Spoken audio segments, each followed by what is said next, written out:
She walked into that cafe looking like nobody. Work. No Please just designer hear me bag, out. no driver, listening. no entourage. That does sound promising. Just a woman in jeans and a plain jacket, and the table next to her laughed. They whispered. They assumed. And they were so completely, catastrophically wrong about who she was.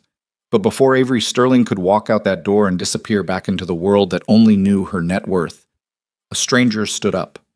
A man with tired eyes and calloused hands and absolutely nothing to gain. And he told them to shut up. That was the moment everything changed, for both of them. If you've ever been underestimated by people who thought they had you figured out, stay with me. Like this video, drop your city in the comments, and let's see how far this story travels. The cafe was called Briar and Bean, and it was the kind of place that tried too hard. String lights in October. A chalkboard menu with words like artisanal and hand-forged, written in looping cursive that somebody clearly practiced. Exposed brick walls. A playlist cycling through acoustic covers of pop songs that were better as pop songs. Landon Pierce pushed open the glass door at 6:47 in the evening, 13 minutes early, and immediately regretted agreeing to any of this. He stood in the entrance for a moment with his jacket still half unzipped, scanning the room out of old habit. The same sweep he used to do when walking into new job sites, checking exits, checking load-bearing structures, checking what might go wrong. The cafe was about 2/3 full. Couples mostly. A group of women on what looked like a bachelorette pre-game. A few solo laptops nursing cold oat milk drinks. He found a corner table and sat down. The waitress came over almost immediately. Young, maybe 23, with a nose ring and an expression that suggested she was working her way through something more important than this shift. "Just water for now," Landon said. She didn't write it down, just nodded and disappeared. He sat back and looked at his phone. One text from his sister, Dina. "She's lovely. You'll like her. Don't make that face you make." He typed back, "What face?" Dina replied with 3 separate emoji. He put the phone face down on the table. The honest truth was that Landon had not wanted to come tonight. He hadn't wanted to come last Tuesday when Dina first mentioned it, and he hadn't wanted to come this morning when Chloe had looked up at him over her cereal bowl and said, very seriously, "Dad, you should wear the blue shirt." As if she'd been briefed, as if the whole thing was a coordinated operation. He was wearing the blue shirt. He was here. He ordered the water. That was all he was prepared to commit to. 3 years had passed since Julia died, and Landon had gotten fairly good at explaining it to people in the least painful way possible. The car accident, the November rain, the other driver who walked away fine, all of that. But he'd never gotten good at the part that came after the explaining. The part where people looked at him with that particular mixture of sorrow and discomfort and didn't know what to do with their hands. He didn't tell most people. He'd gotten selective about it.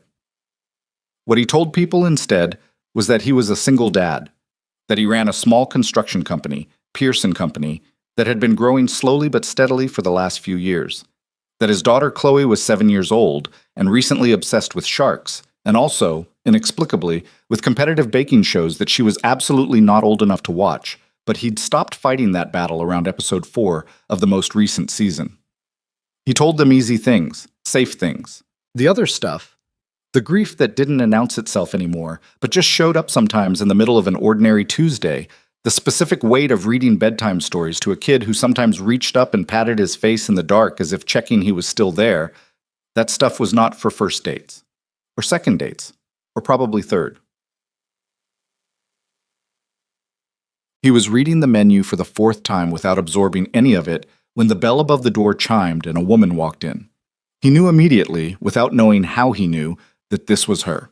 She was maybe 5 feet 4 inches, dark hair pulled back in a way that looked like she'd done it in the car, jeans, slightly worn at the knees, a charcoal gray jacket that had seen some weather, no jewelry that he could see from here except small studs in her ears. She carried a plain canvas bag over one shoulder, the kind that you could buy at any bookstore for $12. She stood near the hostess stand and scanned the room with quick, sharp eyes. Not nervous exactly, more like a person taking inventory. There and gone in 2 seconds flat. Then her gaze landed on him, and something shifted in her expression, a tiny recalibration. He lifted a hand. She walked over. Landon?" she said, as if checking. "Yeah." "Avery?" "Yes." She pulled out the chair across from him and sat down without a lot of ceremony. Set her bag on the floor. You're early. So are you. 13 minutes. Same. A beat. She looked at him with those inventory eyes again, and he had the brief, uncomfortable feeling of being assessed, though not unkindly. Your sister told me you'd make a face, she said. He blinked. I'm not making a face. You were, a little, when I walked in. That's just my face. She seemed to consider this. Fair enough, she said. The waitress appeared, and Avery ordered a black coffee without looking at the menu. Landon asked for the same, mostly to have something to do with his hands. In the first few minutes, the conversation moved through the standard checkpoints. Weather. Terrible. The cafe? She'd been here once before. His sister, yes, a force of nature, no apologies. He waited for the moment when she'd ask what he did for a living in the loaded way that people sometimes asked. Fishing, really, for the number at the bottom of the net. But she didn't. She asked him where he grew up, and when he said Millhaven, out east, she said she'd driven through it once on her way to somewhere else. What was the somewhere else? He asked. A conference, she said, and then shifted the subject in a way that was practiced enough that he almost didn't notice it. Almost. He filed that away. The table beside them was a group of 3, 2 men and a woman, late 30s, dressed in the kind of casual that takes effort to achieve. They'd been there when Landon arrived, and they were loud in the particular way of people who've had 2 drinks on empty stomachs and forgotten that other people exist. He'd been tuning them out. Then he caught a sentence. No, I'm just saying, look at her. She's clearly not from around here. A man's voice, amused, low enough to be deniable. Landon didn't look up. What do you mean? The woman at that table leaning in. I mean, who shows up to a date in that? Did she bike here? A short laugh. Some people just don't. Landon's jaw tightened. Avery had gone still. It was a subtle thing, the kind of stillness you'd miss if you weren't paying attention. Her coffee cup was raised halfway to her mouth and stayed there. Her eyes didn't move to the other table. She kept looking at Landon, but she wasn't seeing him anymore. She was listening. The man at the other table continued, quieter now, though not quiet enough. I'm just saying Marcus is going to take one look, and Marcus isn't coming, the other man said. Right, but if he were, that's enough, probably. A half-hearted correction from the woman. I'm just making an observation. Avery set her coffee down, very carefully. The kind of careful that means something different than careful. I'm going to use the restroom, she said, and her voice was completely level, which somehow made it worse. She stood and walked toward the back of the cafe, not looking at the other table. Not looking at anything. Landon watched her go. Then he looked at the 3 people at the next table. The man who'd been talking was maybe 35, square-jawed, with the satisfied look of someone who thought being quiet enough was the same as being decent.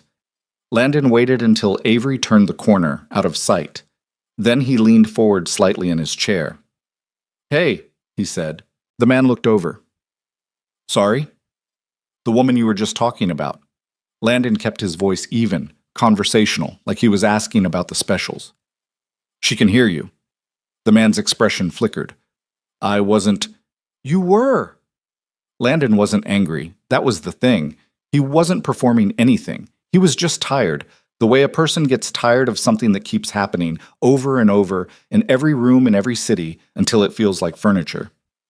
She's been sitting right there the whole time. It was a private conversation, at a volume that wasn't private. The woman at the table looked down at her drink. The second man had gone carefully neutral. The first man held Landon's gaze for a moment, the specific social negotiation of 2 people deciding whether this becomes a thing. And then he turned back to his table and picked up his glass, and that was that. No apology. But the talking stopped. When Avery came back, she sat down and wrapped both hands around her coffee mug. Her knuckles were not white. She was fine. She was clearly, competently fine, in the way that some people got very good at being fine. You didn't have to do that, she said. I know. It wasn't a big deal. It also wasn't a small deal. She looked at him for a moment. Really looked, for the first time since she'd sat down, like she was recalculating something. People assume a lot, she said carefully, based on how someone looks. Yeah, he said. I know. It doesn't usually bother me. It bothered you, he said, not unkindly. She pressed her lips together, not denying it. He appreciated that. It bothered me, she admitted, quietly. Not because they were strangers, because it's never strangers. It's always... She stopped, started again. People see what they want to see, and then they decide who you are based on it. And you don't fit what they expected. I never do. He nodded slowly. He understood that, though probably for different reasons than hers. For what it's worth, he said, you don't owe me anything for having a normal reaction to being treated badly. She blinked at him. That's a strange thing to say on a first date, she said. I'm strange, he said, without apology. For the first time since she'd sat down, something relaxed in her face. Not a smile yet. More like the thing that happens right before a smile, when the decision is still being made. Dina said you were direct, she said. Dina talks too much. Now she did smile. Small, involuntary, like it got out before she could stop it. They stayed for another hour. Landon hadn't planned on staying another hour. He'd planned on a polite 45 minutes and an exit with dignity. But something happened after the moment with the table next to them. Some invisible recalibration on both sides. And the conversation stopped being a conversation and started being something else. Something less formal. More like two people sitting across from each other at the end of a long day, not performing. He told her about Chloe. He didn't plan to exactly, but she asked, not the checking the box way, but like she actually wanted to know. And once he started, he found it difficult to stop, which almost never happened. She's 7, he said, but she thinks she's about 45. She has opinions about things, like real opinions, with reasoning attached. She told me last month that I should reorganize the kitchen cabinets by frequency of use, and she was not wrong, which was the annoying part. What did you do? I reorganized the kitchen cabinets. Avery laughed at that, a real one, short and surprised. She's smart, he said, and the pride in his voice was not something he tried to hide. She reads above her grade level. She's got this notebook where she draws sharks and labels all their parts. He paused. She's going through a shark phase. How long has the shark phase been going on? 6 months. I've learned more about great white sharks than I ever expected to need. What's the most interesting thing you've learned? He thought about it. They don't sleep the way we think of sleeping. They keep moving. Their brain doesn't turn off. Something moved across Avery's face at that. She turned her coffee mug in a slow circle, once, twice. That sounds exhausting, she said. Chloe thought it was the coolest thing she'd ever heard. She didn't tell him what she did. He noticed. He wasn't making a case about it. People were entitled to privacy, especially on first dates. But he noticed that every time the conversation edged toward her work, she steered it somewhere else. She asked about his company. She asked about the kinds of projects Pierce and company took on. She asked smart follow-up questions, not the interested to be polite variety, but the kind that came from someone who actually processed information quickly. He told her about the Community Learning Center. It slipped out, honestly. He hadn't planned to talk about it. It was a half-formed dream more than a plan.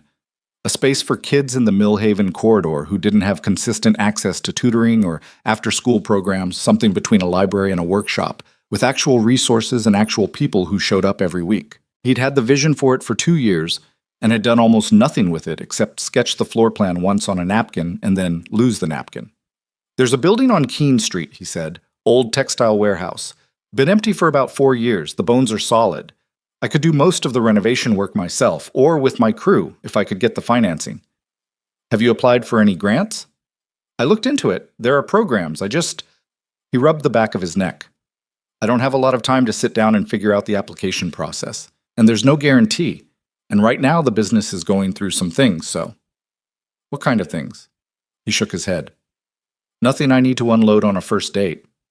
She didn't push it. But she looked at him in that way again. The inventory look, thoughtful and quick. And he had the sense that she had filed it, the same way he'd filed her pivot around talking about her work. 2 people paying attention. 2 people not quite saying everything yet. At 8:30, the cafe started thinning out. The bachelorette group left in a wave of laughter and pink sashes. The table next to them had cleared out 40 minutes ago, the man with the square jaw not looking at Landon on his way out. The waitress came with the check unprompted. Landon reached for it. Split it, Avery said immediately. I've got it. I said split it. He looked up. She was looking at him with an expression that was pleasant and completely immovable. "You're going to be stubborn about this," he said. 50-50. "It's not stubborn, it's fair." He let her put her half down, though it was slightly more than half, and he suspected she knew it. They walked out together, and the October air hit them like a flat hand, cold, dry, with the smell of fallen leaves and someone's wood-burning stove a few blocks away. "This was not the worst evening I've had this year," Avery said. "That's generous." "I mean it as a compliment. My bar has been set by circumstances." He smiled despite himself. "Mine too." They stood on the sidewalk outside Briar and Bean for a moment, that particular end of a first meeting awkwardness where nobody quite knows whether to shake hands or hug or say something meaningful or just let it be what it was. "Your daughter sounds like a good kid," Avery said. "She's the best person I know."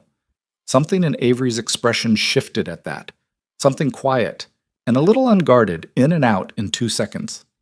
"Tell her the shark thing is impressive," she said, "for what it's worth.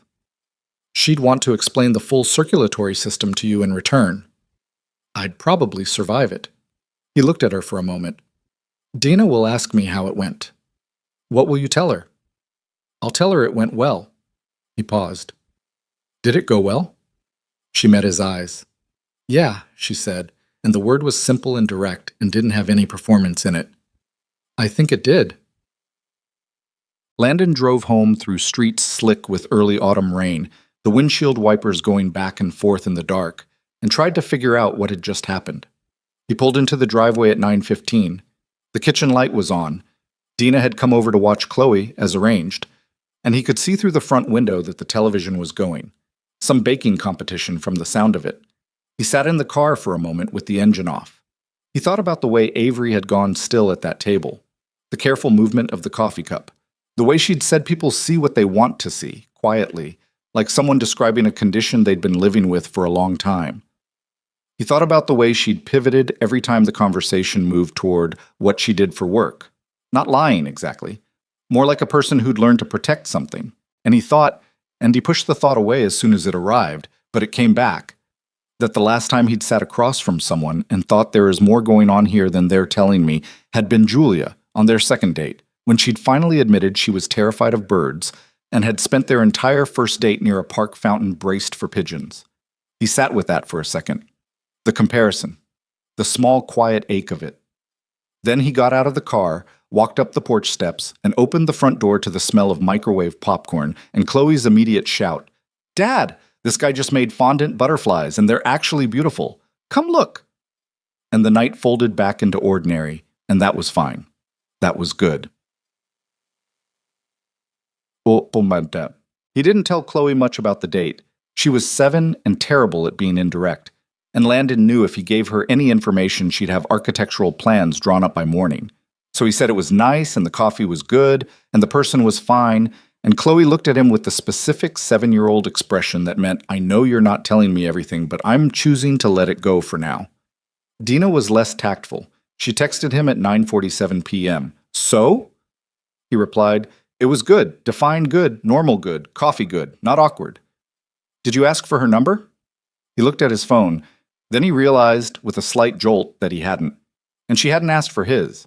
They'd said goodbye on the sidewalk and gone in separate directions, and neither of them had mentioned it. He started to type a response to Dina. His phone buzzed. An unknown number. "This is Avery. Your sister gave me your number 3 weeks ago." I probably should have led with that. He stared at it for a moment. Then he typed back. "Good to know. I also have a question." "Okay. The building on Keene Street, is it listed anywhere, or do you just know it exists?" He sat with that for a moment. The question was specific. The question was the kind a person asked when they'd already been thinking about something, not just making small talk. "I know it exists," he typed. "I've looked at it from the outside about a dozen times. Have you ever been inside?" "No, you need a contact for that. The property management company is—" "I found it," she wrote back. "Greenpath Holdings. I'm going to make a call tomorrow." He blinked at his phone. "Why?" There was a pause, longer than a typing pause. Then, "You said you didn't have time to figure out the application process. Consider this figuring it out." He didn't know what to say to that. He tried 3 different responses and deleted all of them. Finally, he just typed, "You don't have to do that." Her reply came fast. I know. And then, good night, Landon. He set the phone down on the nightstand. Outside, the rain had picked up again. He could hear it on the roof, the gutters running, the specific sound of late October making its presence known. Down the hall, Chloe had her nightlight on. The little projector that threw sharks across the ceiling in slow rotation, a birthday gift from 3 months ago that she still insisted on every single night. He lay there in the dark for a while. He was not the kind of man who read into things. He'd built his entire professional life on looking at structures as they actually were, not as he wanted them to be. A wall was either load-bearing or it wasn't. A foundation was either solid or it wasn't. You didn't wish it otherwise. But the thing about tonight, the thing that kept pulling at him in the dark, was not the conversation about the learning center or the standoff with the man at the next table, or even the text messages. It was the moment just before she smiled, that tiny instant where the decision was still being made, when the guard was still up but had started to slip, and he'd seen something on her face that was very tired and very real. He knew that look. He'd worn it for 3 years. Over the next 2 weeks, they texted more than they met. This was not planned. It just happened the way things happen when two people have found a particular frequency and neither of them wants to lose it by pushing too hard. She'd send something in the morning, usually early, which he noted. He'd reply between job site visits. She asked smart questions about the Pierce & Company projects he mentioned. He asked about the Green Path call. She said she'd left 2 messages and was waiting to hear back, which was not ideal. You don't have to keep following up on that, he told her, the 3rd time they met in person. A Thursday lunch at a sandwich place near his job site. Nothing planned, she'd texted that she was in the area. I left 2 messages, she said. It's fine. I just don't want you to feel obligated. She looked at him with the inventory eyes. Do I seem like someone who does things out of obligation?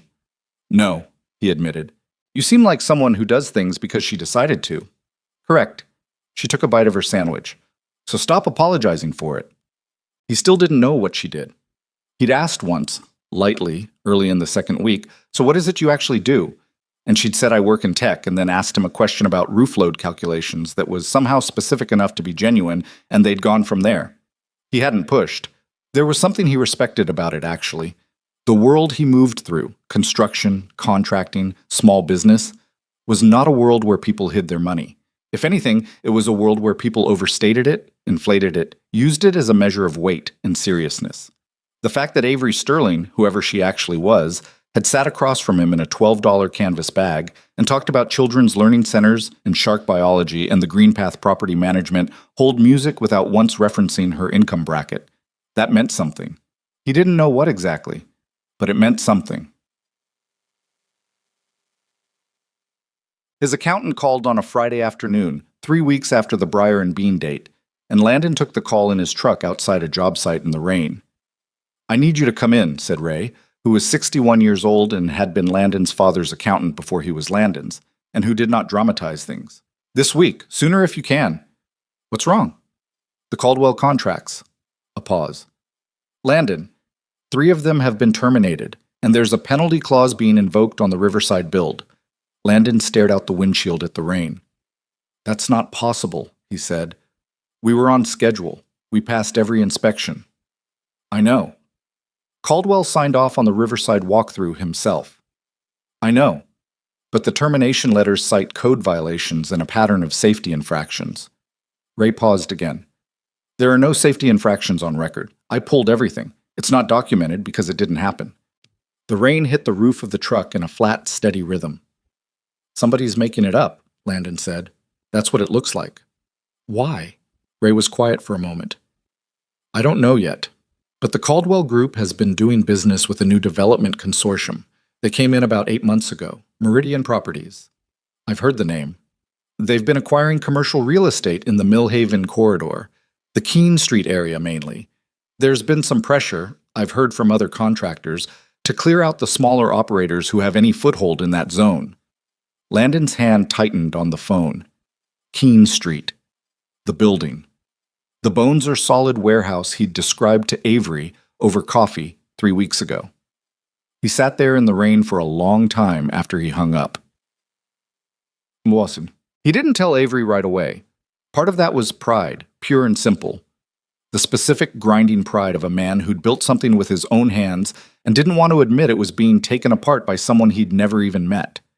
Part of it was that he still didn't fully understand the shape of it, and part of it, the part he was least willing to look at directly, was that Pierce and Company was all he had outside of Chloe.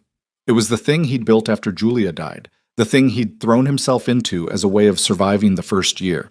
His crew, 6 guys who'd been with him for at least 2 years, who showed up every morning and did good work and trusted him, they had families too. If the company went down, it wasn't just Landon. He sat with that in the evenings, after Chloe was asleep, at the kitchen table with the financial documents spread out in front of him and a cold cup of coffee he kept forgetting to drink. The numbers were not good.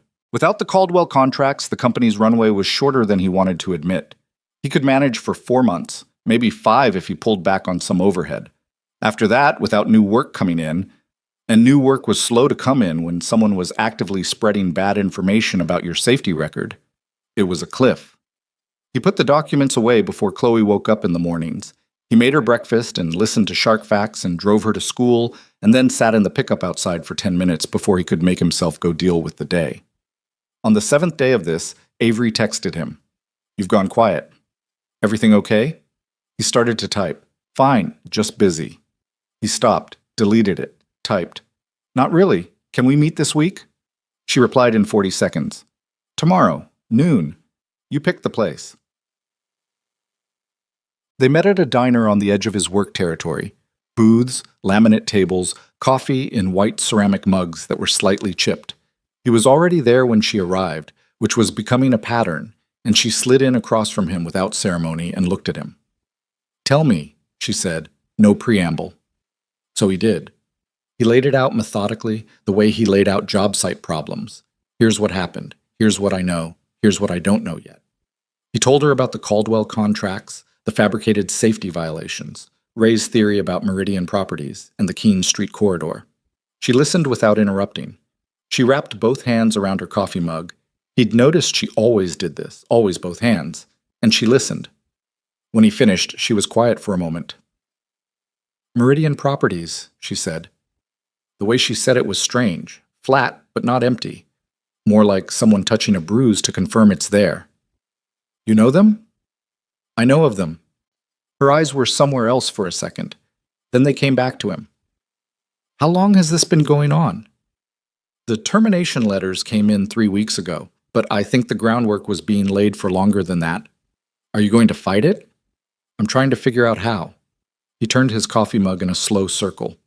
"The problem is I don't have documentation of the original arrangement with Caldwell, nothing that proves the safety violations were invented. I have my own records, but those can be argued." "You need someone else's records," she said. "I need records I don't have access to."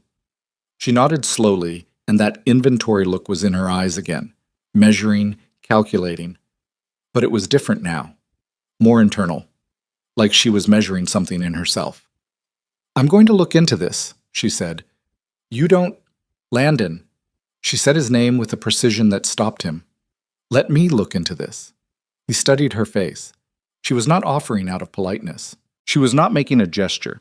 She was looking at him with the steady, focused look of someone who had already decided and was only now telling him about it. "Why?" he asked. She held his gaze for a moment, then she looked down at her coffee. "Because it's wrong," she said, "and because I can." He drove home that evening with the October dark coming down early and Chloe riding in the back seat, telling him about a disagreement she'd had with her best friend over which was more impressive, a great white shark or a blue whale. "The blue whale is bigger," she explained with the patient resignation of someone explaining gravity. "But the great white is dangerous. They're different kinds of impressive." What did Madison say? She said size matters more, which is a very immature position. He almost laughed. "Did you tell her that?" "I said it was a matter of perspective, which is the grown-up way to disagree." He watched her in the rearview mirror. 7 years old, hair in 2 uneven pigtails because she'd done it herself this morning, and he hadn't had the heart to redo it, explaining the nuanced taxonomy of impressiveness with total seriousness. He thought about the Learning Center, about the warehouse on Keene Street, about Avery saying, "Let me look into this," with that particular calm in her voice, about not knowing who she was, and somehow trusting her anyway. "Dad?" Chloe said. Yeah? Is Avery your friend? He kept his eyes on the road. Where'd you hear about Avery? Aunt Dina? Of course. Is she? He thought about it for a second. Yeah, he said. I think so. Chloe considered this with great seriousness. Does she know about sharks? I haven't asked her. You should ask her, Chloe said. That's important information. He nodded. I'll ask her. In the rearview mirror, Chloe nodded once, satisfied, and looked back out the window at the passing dark.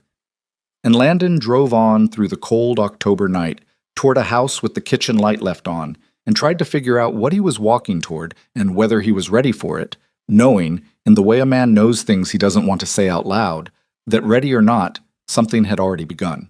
Avery did not go home after the diner. She sat in her car in the parking lot for 6 minutes. She checked the clock twice, and turned over what Landon had told her with the same methodical attention she brought to quarterly earnings reports and boardroom disputes, and the kind of problems that had dollar signs attached to them. The difference was that those problems never made her feel like something was sitting on her chest. This one did. Meridian Properties. She said the name quietly in the empty car, testing it, the way you'd press on a loose tile to see how far it moved. She knew Meridian. Not casually, not distantly. She knew them the way you know a tenant who's been in your building for 3 years and pays on time and never causes visible trouble, and somehow, despite all of that, makes the whole floor feel slightly wrong whenever they're around. Meridian was one of Sterling Technology's largest commercial real estate partners. They managed 3 of the company's regional office campuses. The relationship was clean on paper, 6 years old, mutually profitable. She pulled out her phone and called her head of legal affairs. It was 7:40 in the evening. Marcus Hale picked up on the second ring because Marcus Hale always picked up, which was one of the things she paid him for. I need a full background pull on Meridian Properties, she said without greeting. Not their public filing. I need the transaction history, acquisition patterns, contract disputes, anything involving smaller contractors in the Millhaven corridor in the last 18 months. A pause. That'll take a day or two.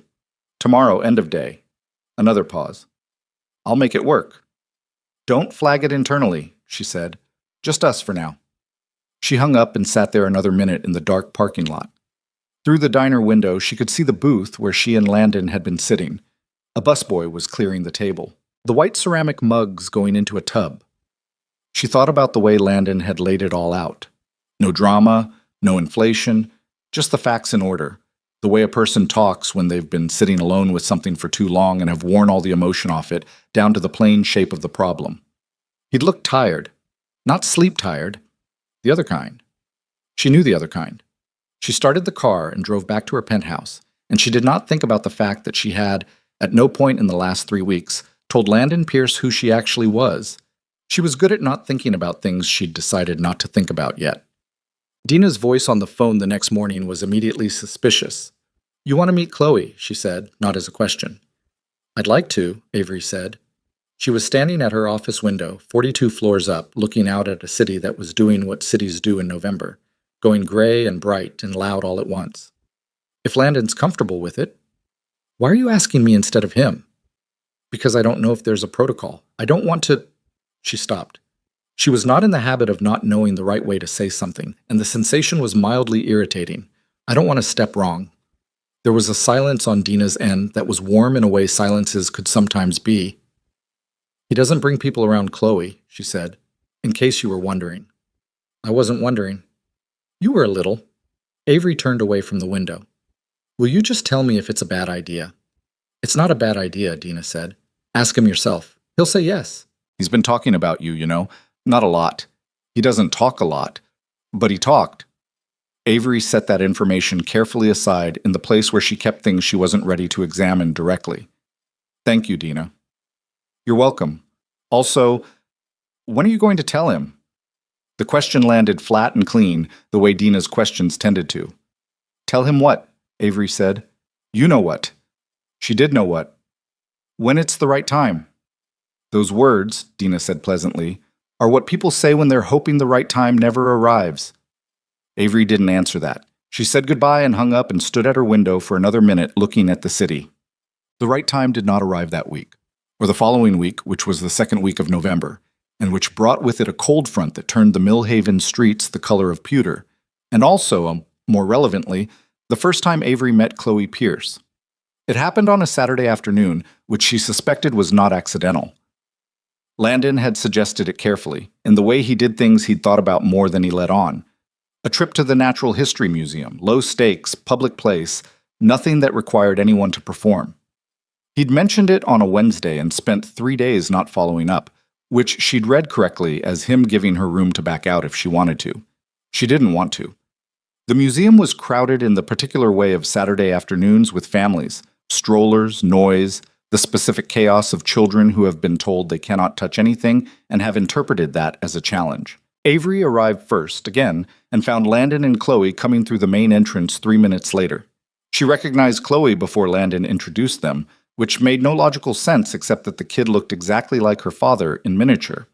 Same dark eyes, same slight tilt to her chin, same quality of watching a room before committing to it. She was wearing a puffy purple jacket and carrying a small backpack with a shark on it, because of course she was. Chloe stopped in front of Avery and looked up at her with a directness that most adults couldn't manage. "My dad says you're smart," she said. Avery glanced at Landon, who was doing something very hard with his expression. "Did he?" Avery said. "He said you're good at figuring things out." Chloe considered her further. "Do you know anything about sharks?" "A little," Avery said. "I know they don't sleep the way we do. They have to keep moving." Something shifted in Chloe's face, a rapid internal assessment that reached a conclusion. "Okay," she said, and reached out and took Avery's hand in the matter-of-fact way that 7-year-olds sometimes took your hand, as if it was simply the next logical step, and started walking toward the exhibits. Landon, behind them both, looked like he'd been slightly winded. Avery glanced back at him over her shoulder. He shook his head once, slowly, and she had to look away before she smiled at a degree she didn't mean to. Chloe narrated the entire marine exhibit, not in a showing-off way, more the way a person gives a tour of their own house. Comfortable, certain, with occasional digressions that had no clear destination but were somehow never boring. She knew things, specific things, with Latin names that she pronounced carefully and facts attached that she verified were accurate because, as she explained with some solemnity, her teacher had told her once that facts need sources, and her source was a book about ocean biology that she'd gotten from the school library and renewed 4 times. "You've had it 4 months?" Avery asked. 5. "But the librarian lets me because I take care of it." A small pause. "And because I made her a card on her birthday." "Strategic kindness," Avery said. Chloe thought about that. "Yeah," she said, in a tone that suggested she'd never called it that, but found the label accurate. Landon was walking slightly behind them, hands in his jacket pockets. He'd been quiet in a way that was not uncomfortable, more like a person watching something they hadn't expected and were still processing. At the shark display, a massive tank with 2 sand tigers moving in slow circles, Chloe pressed both palms flat to the glass and went entirely still. "They're older than trees," she said, without turning around. "What is?" Avery asked. "Sharks, as a species. They existed before trees did. Trees came later." She watched the larger shark complete a turn. "I think about that a lot." Avery watched her watching the tank. "What do you think about it?"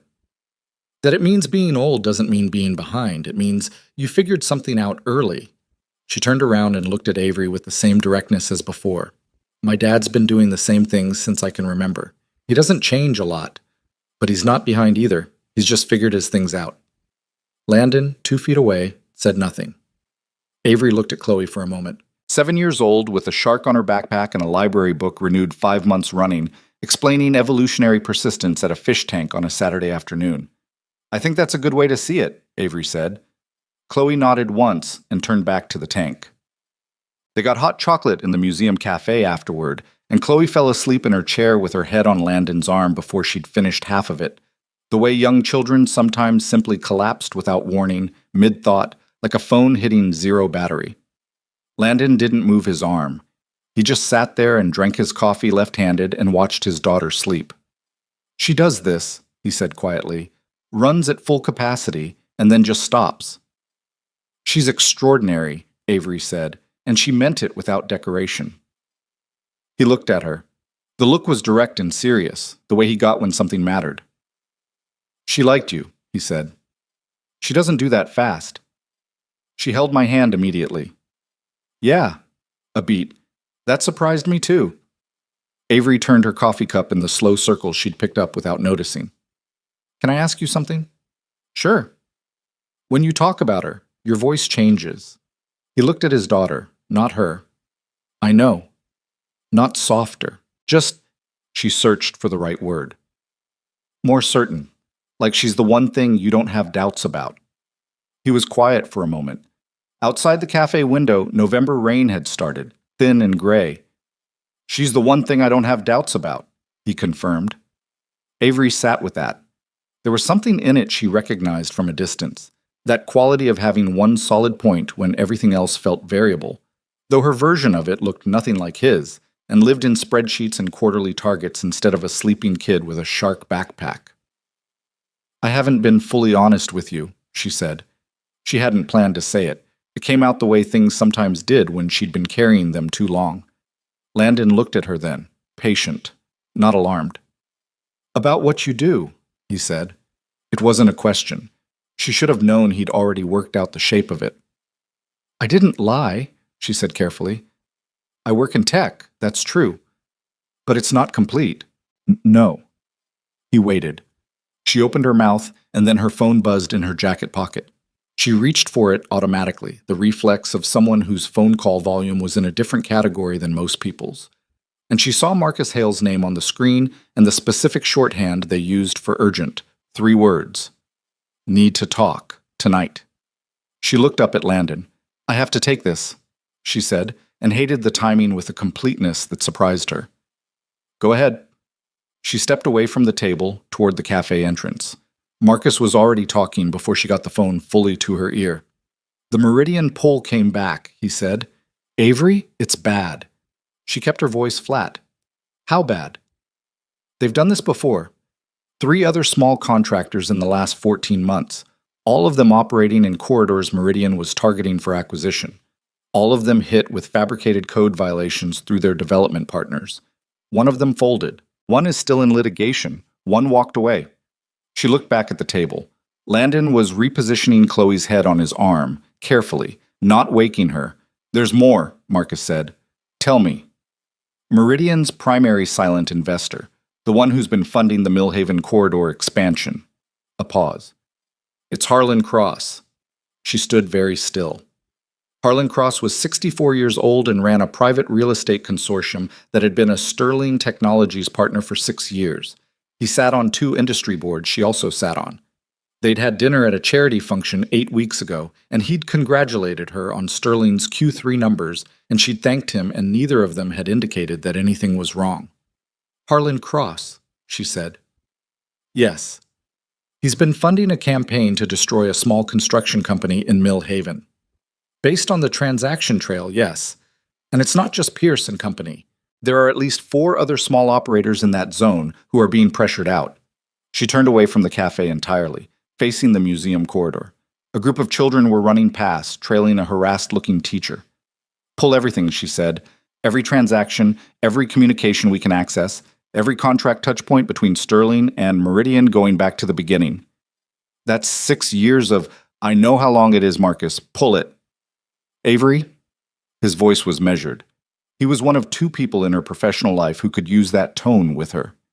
If you move on this, if you pull the Meridian contracts and go public with the cross connection, you're looking at shareholder disruption, potential litigation, and the board will... I know what the board will do. Then I need to ask you if you're sure. She looked back through the cafe window at Landon. He'd gotten a napkin from somewhere and was dabbing something off Chloe's jacket sleeve, probably hot chocolate, with the focused, unself-conscious attention of a man who'd done 10,000 small tasks like this and never thought about whether anyone was watching. I'm sure, she said. She didn't tell him that night. She told herself it was because the moment had been broken and the next right moment hadn't appeared yet, and she wasn't going to do it badly when she could do it right. These things were all true. They were also, she was honest enough to admit, convenient truths. What she did instead was go back to the table and drink the last of her coffee and help Landon carry a barely conscious Chloe to the car in the museum parking garage, the kid's head on her father's shoulder and the shark backpack dangling from his elbow. And she said goodbye in the gray November rain and drove home and sat in her kitchen for 2 hours with the Meridian files open on her laptop and made herself look at all of it. 6 years of invoices. Acquisition maps with the Millhaven corridor highlighted in a progression of dates. The 3 previous contractors, she pulled what public records existed and matched them to the Meridian timeline, and it lined up, clean and nauseating. Pierce & Company was the 4th. The corridor ran directly through Keene Street, the warehouse, the building with the solid bones and the dream Landon had sketched on a napkin and lost. She closed the laptop. She poured herself a glass of water because she needed something to do with her hands, and she stood in her kitchen at 11 p.m. and thought about Chloe asleep in a purple jacket and the way she'd pressed her palms against the Shark Tank glass and said, "I think about that a lot." And she thought about what it would mean to let Landon find out about all of this on his own. The slow financial bleeding, the impossible fight against a machine that had been doing this for over a year before he ever knew it existed. And she thought about what it would mean to stop it. She was not naive about her own position. She knew that acting on this meant consequences. The board would not be neutral. Harlan Cross had allies, and she'd made something that wasn't quite enemies over the years, but wasn't quite nothing either. The specific opposition of people who'd found her competence inconvenient. She'd built Sterling from a 2-person startup in a rented office to a publicly traded company worth $4.2 billion. And she'd done it by being smarter than most people expected a 30-year-old to be, and by making hard calls without flinching. This was a hard call. She knew it. She was making it anyway. What she hadn't quite dealt with, say what she was going to have to deal with, and soon, was that Landon didn't know who she was. He'd been talking to her for nearly 2 months about his business struggles and his learning center dreams and the company that someone was trying to take from him, and she'd been listening, and she'd been doing things, and he didn't know that she had the leverage to do any of it. When he found out, and he was going to find out, because that was the direction everything was moving, his reaction was going to depend entirely on how he found out. She understood that. She understood it very specifically, in the way she understood contract clauses and risk matrices. The what was not the only thing that mattered. The how mattered too. She went to bed at midnight. She slept badly. But what nobody who knew Avery Sterling in a professional context would have predicted was that she was genuinely good with children. She'd have said the same thing herself once. She'd spent her 20s in the particular tunnel vision of building something from nothing, which left almost no bandwidth for anything outside the work. She'd had relationships. She was human. She'd had relationships. But they'd been with people who understood that Sterling Technologies was not a job, but a life. And eventually those relationships had ended in the specific way that things ended when 2 people had been looking in different directions for long enough. She'd filed children away in the mental category of probably, someday, not a current consideration, and moved on. Chloe Pierce dismantled that filing system in about 37 minutes. Over the following weeks, into December now, cold enough that the breath showed, Avery found herself present for things she hadn't been present for in years. A Saturday making grilled cheese in Landon's kitchen while Chloe sat on the counter and explained the circulatory system of a hammerhead shark, her small feet kicking against the cabinet doors in an irregular rhythm. A Tuesday pickup from school where Chloe had a disagreement with a classmate about a science project that Chloe recounted with the precision of someone preparing a legal brief. A Sunday afternoon where the 3 of them watched 2 episodes of The Baking Show, which was exactly as chaotic as Landon had described, and Chloe fell asleep again between them on the couch, her feet in Avery's lap. The ease of it alarmed her, slightly. Not the ease itself, but what the ease meant. She'd gotten careful over the years about things that felt easy, because the things that felt easy had a tendency to be the things she couldn't afford to lose. Landon noticed, of course. He didn't say much about it. This was not a man who said much about things he was still working out, but she caught him watching sometimes, quiet and observant. She'd be in the middle of something ordinary, helping Chloe with a reading assignment or arguing mildly with her about whether bioluminescent fish or electric eels were more evolutionarily impressive, and she'd look up and find him watching from the other side of the room with an expression she couldn't fully read. Not suspicious, not guarded, more like a man adjusting his picture of something he thought he already knew.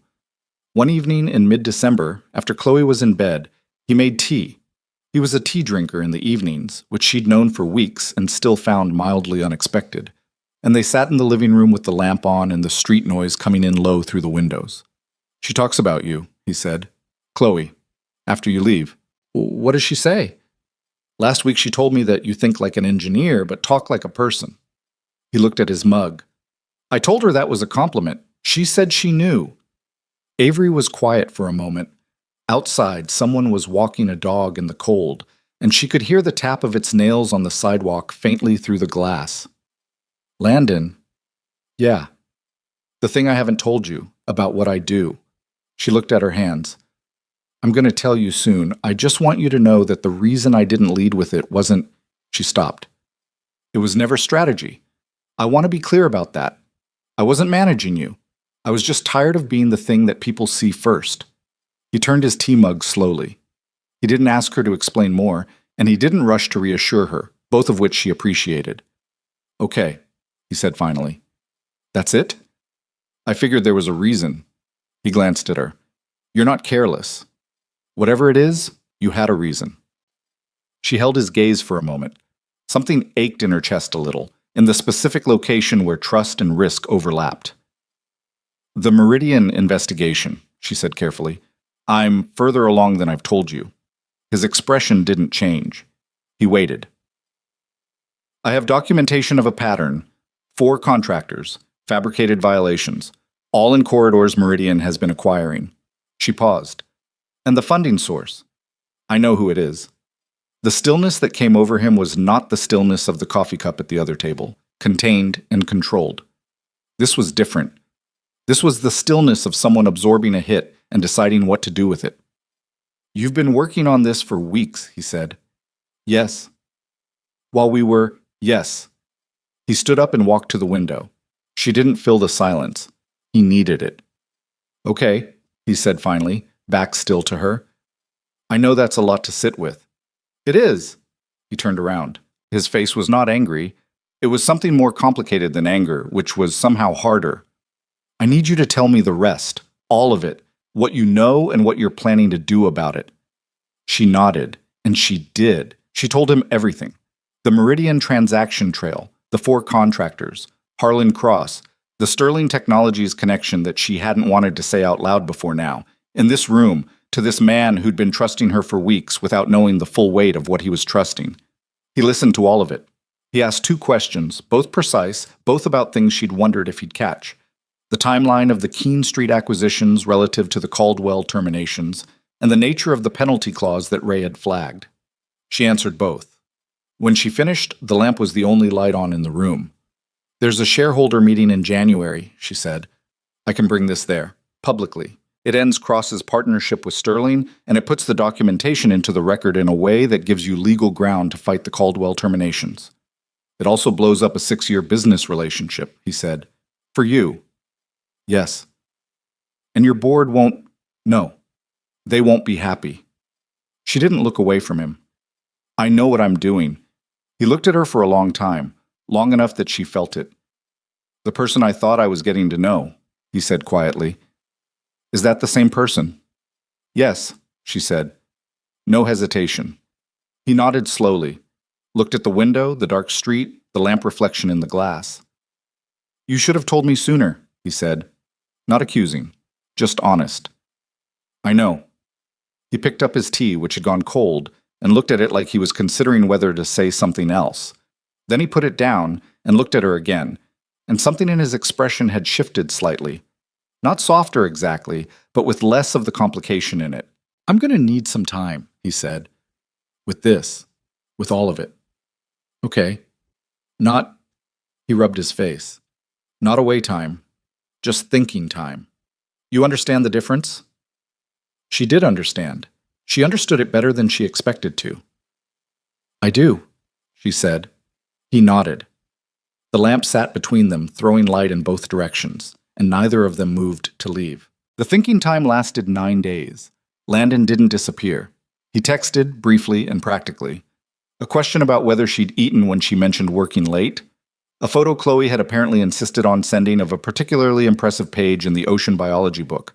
A one-line message on a Thursday that said Ray thinks we can file a countercomplaint if we have the documentation. Does Marcus have anything notarized yet? That last one she answered in 4 minutes flat, because it told her what she needed to know. He was processing, not retreating. There was a difference, and she'd learned to read it. She spent those 9 days finishing what she'd started. The January shareholder meeting was 22 days out when Marcus delivered the full compiled file. 340 pages of transaction records, acquisition maps, contractor complaint histories, and a set of internal communications between Meridian Properties and a shell company connected to Harlan Cross's private holdings that Marcus had found through a chain of registered agents that took his team 4 days to trace.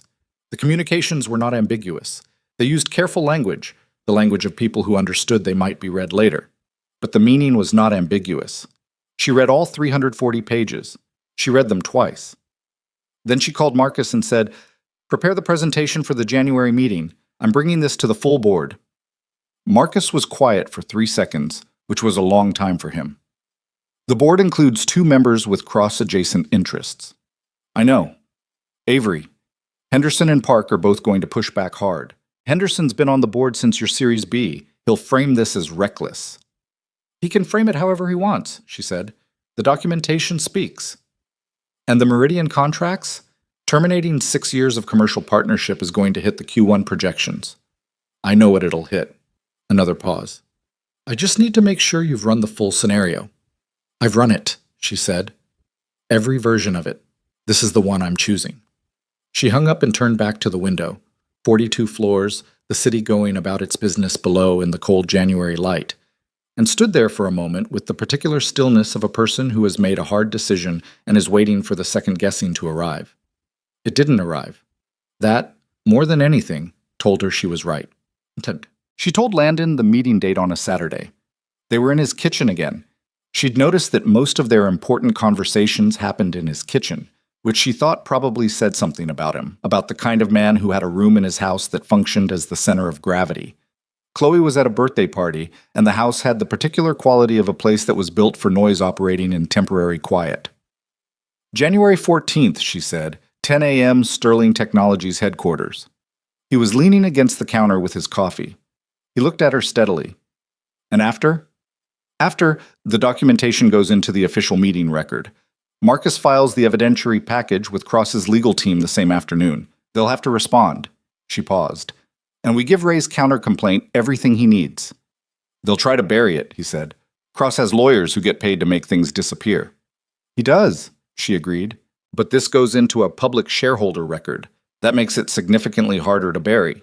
He turned his coffee mug in a slow circle. She'd picked up that habit from him somewhere along the way without noticing. What does this cost you? He asked. Not abstractly, specifically. He wanted the number. The Meridian partnership accounts for about 8% of our commercial real estate revenue. Q1 takes a hit. The board is going to be unhappy in a loud and organized way. She set her own mug down. Henderson will probably call for a confidence vote. He's been looking for a reason. Landon's expression shifted. A confidence vote is, I know what it is. You could lose your position. I could, she said. I won't, but I could. He looked at her for a long moment. The kitchen was quiet around them. The refrigerator hum, the radiator clicking, the sound of a truck passing on the street outside. Why? He said. She'd known the question was coming. She'd been preparing an answer for 2 weeks. A clean, reasonable answer about corporate ethics and legal obligation and the documented harm to multiple contractors, all of which were true. She looked at him, and she gave him the true answer instead.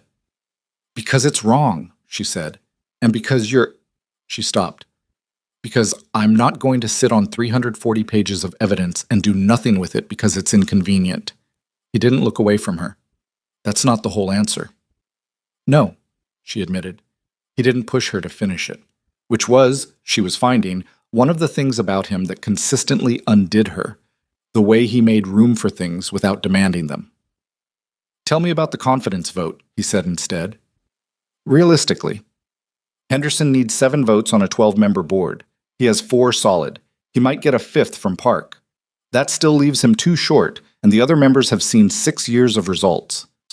She was steady saying it, which was how she knew it was true and not just how she wanted it to be. It's noise, loud noise, but noise. You've done this before. Not this specifically, but navigating board opposition, yes. A slight pause. I built this company in rooms full of people who thought I was too young, too inexperienced, or both. I know how to be in those rooms. He nodded slowly, looked at his coffee, looked back at her. Avery, he said, and the way he said her name, just her name, nothing attached to it, had a weight she felt somewhere in the middle of her chest. I need to tell you something. Okay? When you told me 2 weeks ago about Sterling, about who you are, all of it, he stopped, rubbed the back of his neck, which she'd learned was the physical gesture that meant he was working through something he wasn't sure how to say. I wasn't angry because you kept it from me. You seemed, I know how I seemed. A brief, flat smile.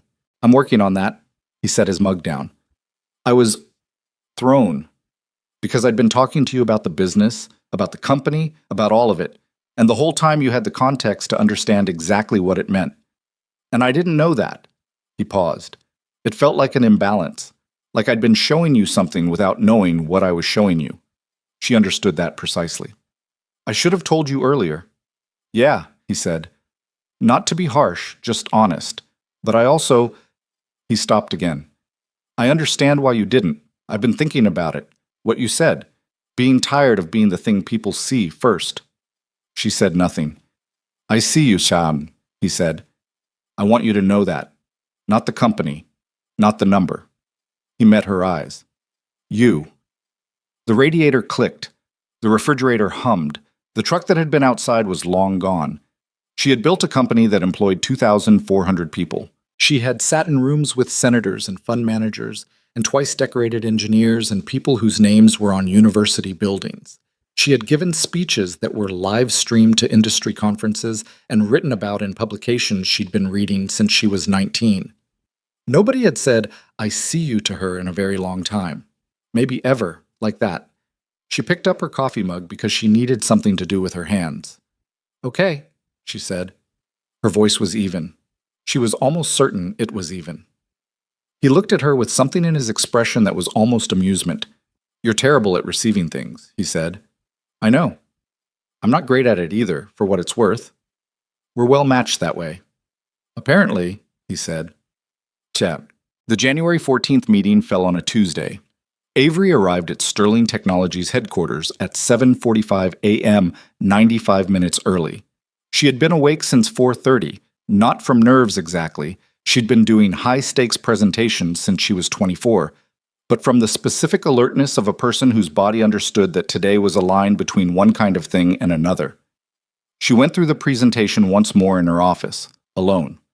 Marcus came in at 8 and sat in the chair across from her desk and watched her go through the slides in silence, which was his way of being useful without being in the way, and she appreciated it. Henderson called me last night, Marcus said when she finished. She looked up from her laptop. And? He asked me to encourage you to consider tabling the Meridian material for a subcommittee review. He framed it as protecting the company from a rushed decision. What did you say? I said I'd pass along his concern. A pause. Which I just did. She looked at him for a moment. Thank you, Marcus, for passing it along, for 6 weeks of work that made this possible. He nodded once, professionally. Then, slightly less professionally, for what it's worth, I think this is right. What you're doing. She looked back at her laptop. Let's make sure the right thing is also the effective thing. The boardroom was on the 40th floor, 2 floors below her office, and it had floor-to-ceiling windows on the north wall that looked out over the city. 12 chairs, 12 nameplates, a presentation screen at the far end. The room filled in the way boardrooms filled, controlled, measured, the specific formality of powerful people performing their own seriousness. She knew all 11 of them. She'd hired 4 of them personally. Henderson, at 62, was silver-haired and committee-weathered, and had the practiced neutrality of someone who'd spent decades in rooms like this turning opinions into process. He took his chair at the south end of the table and opened his folder without looking at her. Park sat 2 seats down from him and also didn't look at her, which told her Marcus's read had been correct. The remaining 9 ranged from cautiously curious to openly attentive. Chen, who'd been with the board since year 3, caught her eye briefly and gave the smallest nod. She filed it. Standard business consumed the first 40 minutes. Q4 reporting, a subsidiary audit, a vote on a vendor renewal that passed 8-3. Then her item appeared on the agenda, listed as partnership review. Meridian Properties, which was accurate as far as it went. She stood. What I'm presenting today is not a recommendation, she said. It is documentation of a pattern of conduct that directly implicates one of our commercial partners and requires action from this board. Henderson straightened slightly. She clicked to the first slide. She spent 22 minutes going through it. She did not editorialize. She let the documents carry the weight, which they did. The transaction trail, the acquisition maps, the contractor complaint histories, the shell company chain that led back to Harlan Cross. She presented the 4 contractors, names, dates, the fabricated violations, the outcomes. She presented Pierce & Company as the 4th currently active case. The room was quiet in a way that boardrooms were rarely quiet. The specific quiet of people reading what was in front of them and understanding that it was real. When she clicked to the final slide, she said, I am recommending immediate termination of the Sterling Meridian Commercial Partnership, full cooperation with any resulting legal investigation, and referral of this documentation to the relevant oversight bodies. She sat down. Henderson let 3 full seconds pass. This is a significant action based on a very rapid internal investigation. The investigation took 6 weeks, she said. The documentation is sourced and verified. Cross is a respected figure in this industry. Cross is funding a coordinated campaign to eliminate small contractors from a real estate corridor through fabricated safety violations. She kept her voice level. The documentation does not suggest this. It establishes it. There are legal questions about how some of this material was obtained. Marcus. She glanced at him. Marcus, from his seat along the wall, produced a 1-page summary and slid copies down to each board member. All materials were obtained through licensed commercial due diligence, public records requests, and registered agent filings. Full sourcing is in the appendix. Henderson looked at the page. His expression didn't change, but something around his jaw tightened. Park spoke for the first time. The Q1 projection impact is an 8% reduction in commercial real estate revenue, Avery said. I have a mitigation model in the supplementary materials. 8% is not. 8% is recoverable, she said.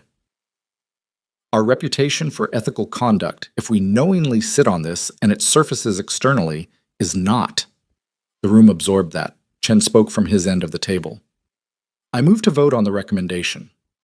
A second came from Okafor, who'd been reading quietly throughout and who Avery had a great deal of respect for. Discussion? Said the chair. Henderson looked at her. The look was not hostile. It was the look of a man recalculating, trying to find the version of this that preserved the most of what he wanted. She'd seen that look before, on different faces, in different rooms. This exposes the company to retaliation, he said. Cross has resources. He'll fight this. He'll fight it in the open, she said, which is exactly where it should be fought. The vote was 9-2. The news moved fast. By 3 p.m., Cross's legal team had called Marcus. By 5 p.m., 2 financial news outlets had picked up the story from the meeting record, which was public by law. By 7 p.m., Avery's phone had received 43 messages from numbers she recognized and 11 from numbers she didn't, and she'd answered none of them because she was sitting in her car in the parking structure beneath Sterling headquarters, giving herself 10 minutes before she drove anywhere. She was not shaking. She wanted to be clear with herself about that. She was not shaking, and she was not having second thoughts, and she did not regret the vote or the 22 minutes or the look on Henderson's face when it came back 9-2. She was just very, very tired. She took out her phone and called Landon. He picked up on the 3rd ring. There was noise in the background, but the TV, Chloe's voice asking something, the everyday sound of a house in the early evening. It passed, she said, 9-2. A beat. Then, are you okay? I'm tired. That's not the same as okay. I know. She leaned her head back against the headrest. I think I'm okay. I'm in my car. Where are you? Parking structure under my building. Drive, he said. Don't sit in a parking structure alone. Drive somewhere. Where? A pause. Here, he said, simply, just that. She sat with that for a moment. Outside the car, the parking structure was dim and concrete and completely indifferent to her, the way structures were.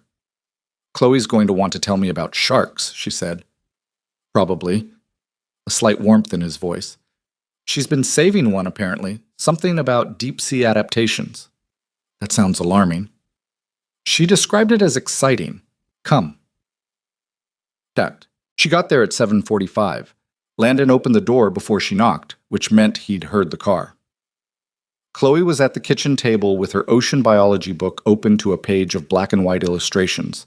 She looked up when Avery came in. The goblin shark, she said, pointing, has a jaw that extends outside its face to catch prey. That's terrifying, Avery said. I know, isn't it amazing? Avery sat down at the table and looked at the illustration. The goblin shark was, objectively, deeply unsettling.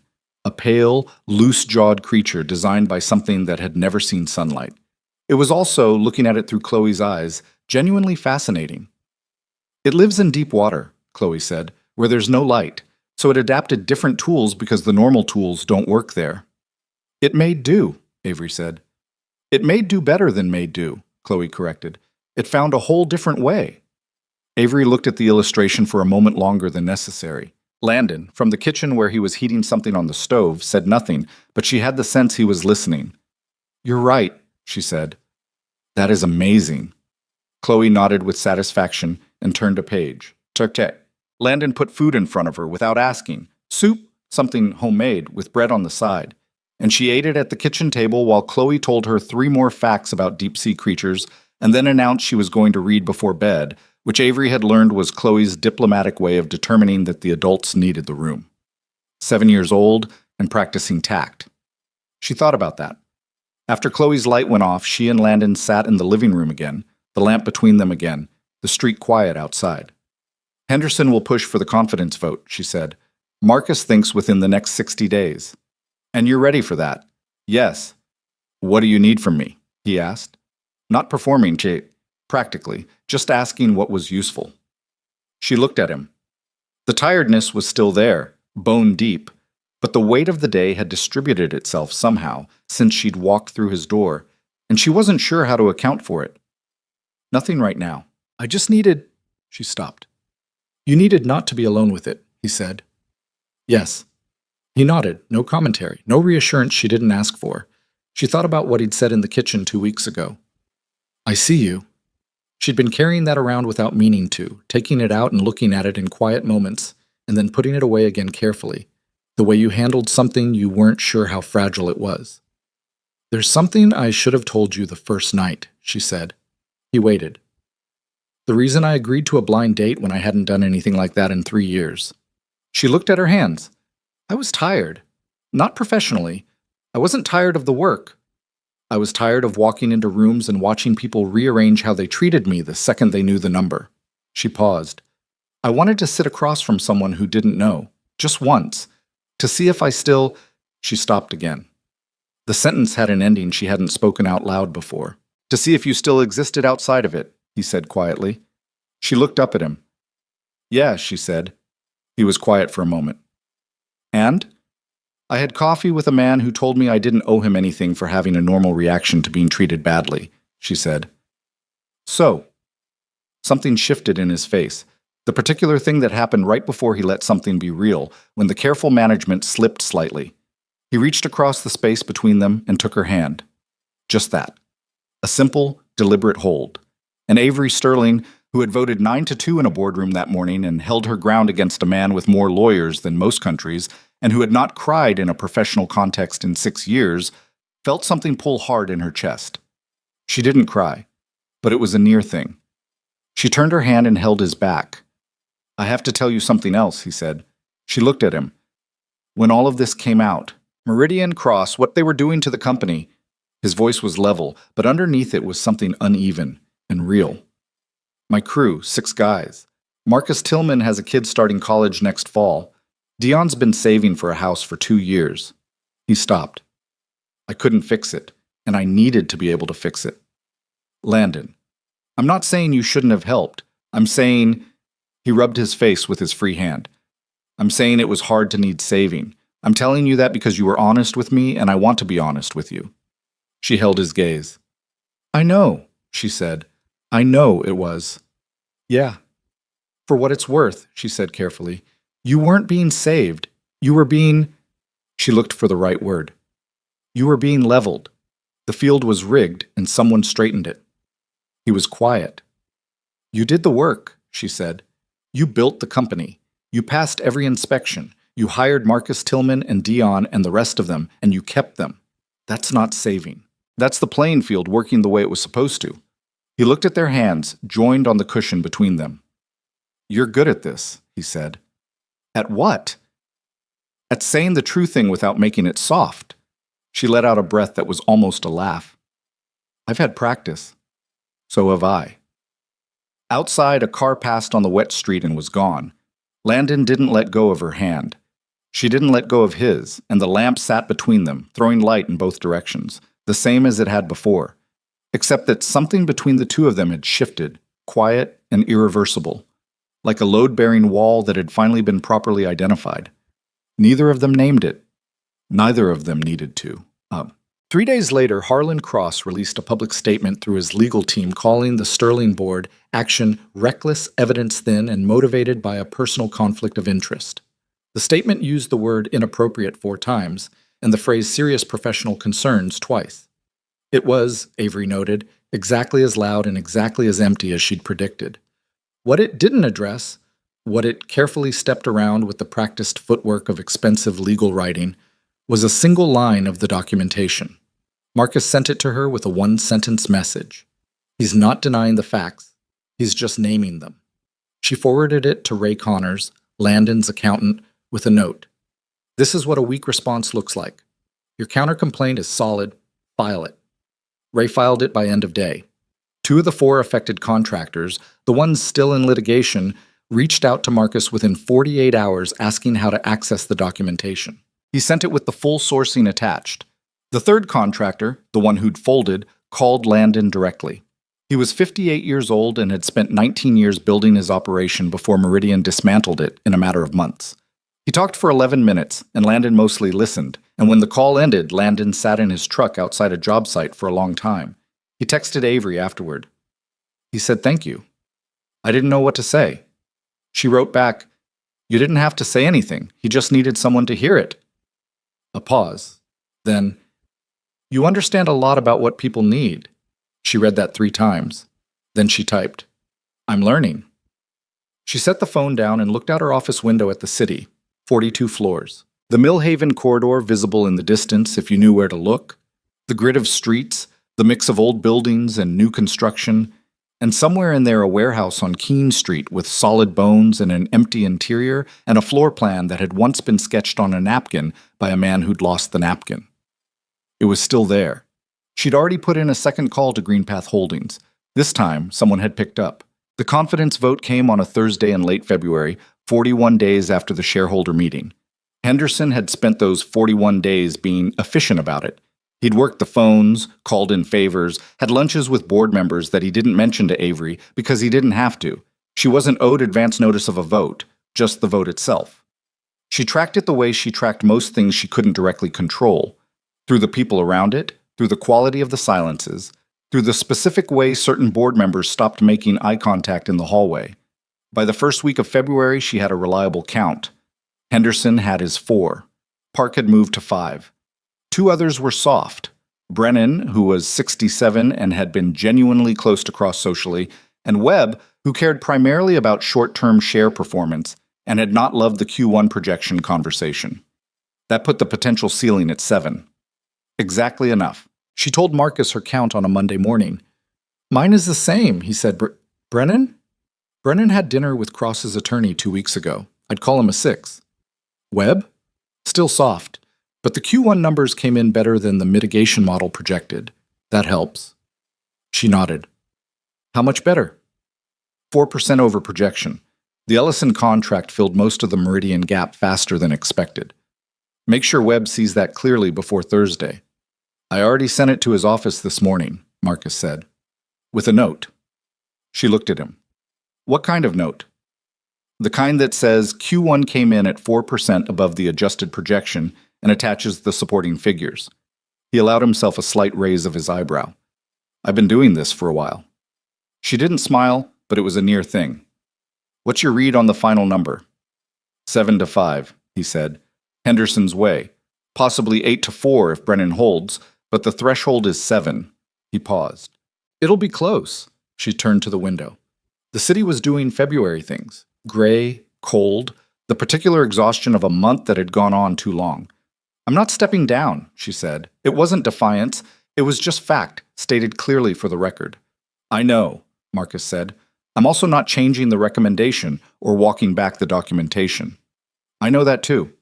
So we go in Thursday and we count. Yes, he said. We do. She didn't tell Landon about the vote count until Wednesday night. They were at his kitchen table, Chloe in bed, the lamp on, the radiator going, and she laid it out the same way she laid everything out with him. Straight, factual, no softening and no inflation. 7-5, possibly 8-4. Henderson needed 7. She had 6 solid votes in her column and 2 she was watching. Landon listened with both hands around his tea. Tell me what happens if it goes the wrong way, he said when she finished. I stay on as CEO for 90 days during a transition period. The board appoints an interim. I negotiate my exit package, which is contractually defined. She said it evenly. She'd run the scenario often enough that the words had lost their texture. And Sterling Technologies? Continues to operate. It's a $4 billion company. It doesn't need me to function. She paused. I'd like to think it functions better with me, but it doesn't need me. He looked at her. Do you believe that? That it doesn't need you? I believe it's true, she said.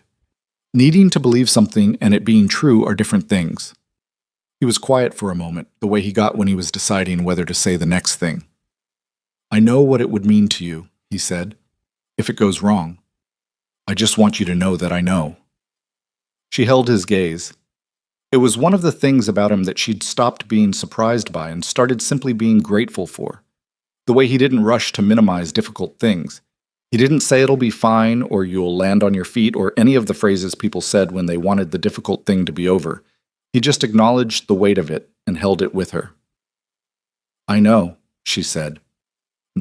Thursday came cold and clear, the sky a hard February blue that had no warmth in it. Avery was at her desk by 7. She worked through 2 hours of regular business, a vendor negotiation, a product roadmap review, with the same attention she brought to everything, because the alternative was sitting with the vote, and sitting with the vote was not useful. At 9:45, she walked down 2 floors to the boardroom. The room filled the same way it always did. Henderson came in at 1 minute to 10 and took his chair without looking at her. Park sat 2 down from him. Chen, at the other end, nodded at her the way he had in January.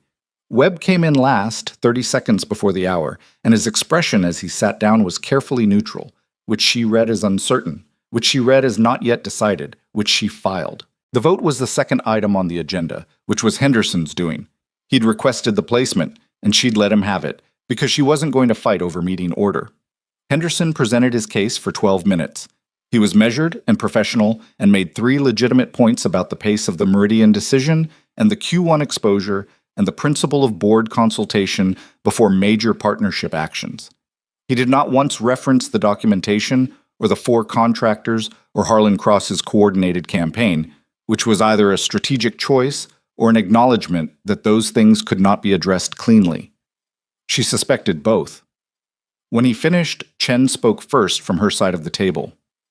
4 minutes, precise, citing the Q1 overperformance, the legal soundness of the documentation methodology, and the precedent of ethical action in situations exactly like this one. Okafor followed with 2 minutes on fiduciary responsibility, which cut directly at Henderson's process argument. Avery spoke last, from her chair, without standing. I made a decision in January that I believed was right, and that I still believe is right, she said. The documentation has not been challenged on its merits because it cannot be challenged on its merits. The Q1 numbers came in better than projected. The legal exposure from inaction would have been substantially higher than the exposure from action. She looked around the table. I'd make the same call today. She stopped there. She didn't appeal, and she didn't perform. She'd said what was true, and she let it stand. Henderson called the vote. The room went through it, member by member, in the formal way. She counted as it went. Henderson, 4. Park, 4. Brennan, a pause. 4. That was 6. She was at 3. Webb, against. That was 4 for her. The next 3 went against Henderson in a row. 7 for her. The remaining 2 split. 1 for Henderson, 1 against. Final count, 7-5. Her way. The chair noted the result. Henderson closed his folder. The room began the small movements that followed a concluded vote, papers gathering, chairs adjusting, people deciding what their faces would do in the next 10 seconds. She looked at Henderson directly. He met her eyes across the table. Something in his expression was not quite gracious, but was, she gave him credit for this, not ugly either. He was a man who operated within process. The process had produced a result. He would proceed accordingly. "Thank you," she said to the room, and meant it without triumph. "Toshom," she called Landon from the elevator. 7-5, she said. She heard him let out a breath, a slow one, like it had been held for a while. "Avery?" "I'm fine." And she was, she realized. The tiredness was there. It was always there. But beneath it was something solid, something that hadn't moved, and she'd been quietly monitoring for it through the whole morning to make sure it was still there. It was still there. "Come tonight," he said. "Chloe's been asking about you, and I made something with the slow cooker that I need a second opinion on." She almost laughed. "Is the second opinion about whether it's edible?" "Partially. I'll be there at 7. February became March, and March brought the first real progress on the Keene Street building. Greenpath Holdings had eventually produced a contact who had produced a lease agreement, which Avery's legal team had reviewed and Landon had walked through with Ray, and which now sat, signed by both parties, in a folder in Landon's filing cabinet at home. The warehouse on Keene Street, solid bones, original timber ceiling joists, 3,000 square feet of floor space that had not seen active use in 4 years, was, on paper, the future home of the Millhaven Community Learning Center. The word future was doing a lot of work in that sentence. Landon understood the distance between a signed lease and a functioning center better than almost anyone. He'd done the site walkthrough in early March. The first time he'd been inside the building he'd looked at from the outside for 2 years. And he'd spent 2 hours moving through the space with a flashlight and his own trained eye, touching walls, checking load points, looking at the water damage in the northeast corner, and the electrical panel that was 3 decades past any reasonable lifespan, and the floor joists that needed sistering on the south end. It was a lot of work. It was exactly the kind of work he knew how to do. He came out of that walkthrough with 6 pages of notes and a handwritten cost estimate that he revised 3 times before he was satisfied it was honest, and he brought it to Avery on a Sunday afternoon, spread out on her kitchen table this time. Her place, which he'd been to 4 times now, and which was enormous and had a view of the city that still mildly startled him each time. And a kitchen she clearly used rarely, though she'd made coffee that morning that was genuinely good. She read his estimate carefully. She asked 2 questions, both about the electrical and the northeast corner specifically, and her questions were informed enough that he looked at her. "You've been doing research," he said. "I had some time." She turned another page. "The structural questions I pulled from a renovation guide, the electrical code questions I asked someone." "Who?" "A person I know who does large-scale building projects." She looked up. "Does that bother you?" He thought about it honestly. "No," he said. "It would have, a few months ago." "Why?" "Because a few months ago I would have read it as you managing the project from above. Now I read it as you doing your homework." He paused. "There's a difference." She held his gaze for a moment. "How long did it take you to get there?" "Honestly, about 6 weeks of thinking." "That's not that long." "It felt longer," he said, which was not a complaint, just true. She looked back at the estimate. "The northeast corner is the biggest variable." "Yeah, I need to get a structural engineer in before I can give you a real number on that section. The visible damage might be surface. It might not be."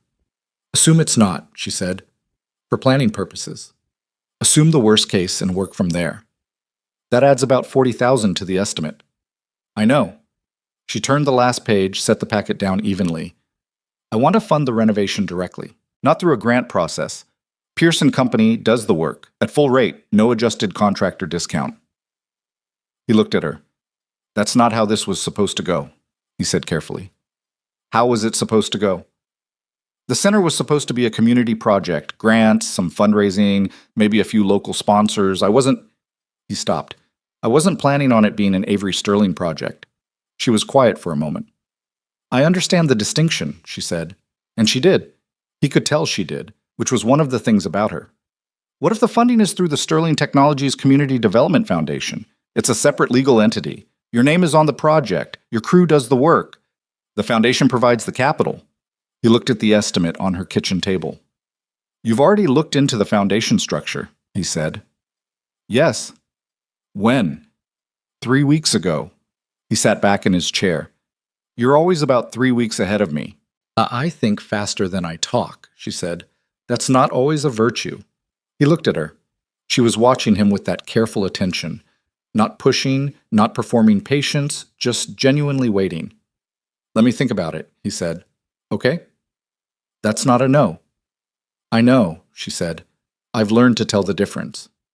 The thing Landon had not fully anticipated was how much Chloe was paying attention to all of it. He should have anticipated it. He knew his daughter, but he'd been so inside his own processing. The company, the counter-complaint that Ray had now filed and which was moving slowly through the machinery of the legal system the way such things moved, the Keene Street plans, Avery, that he'd been watching Chloe in the peripheral way that parents sometimes did when they had too many things to carry at once, tracking her happiness and her homework and her shark facts without quite seeing the larger picture she was assembling on her own. The picture became visible one evening in late March.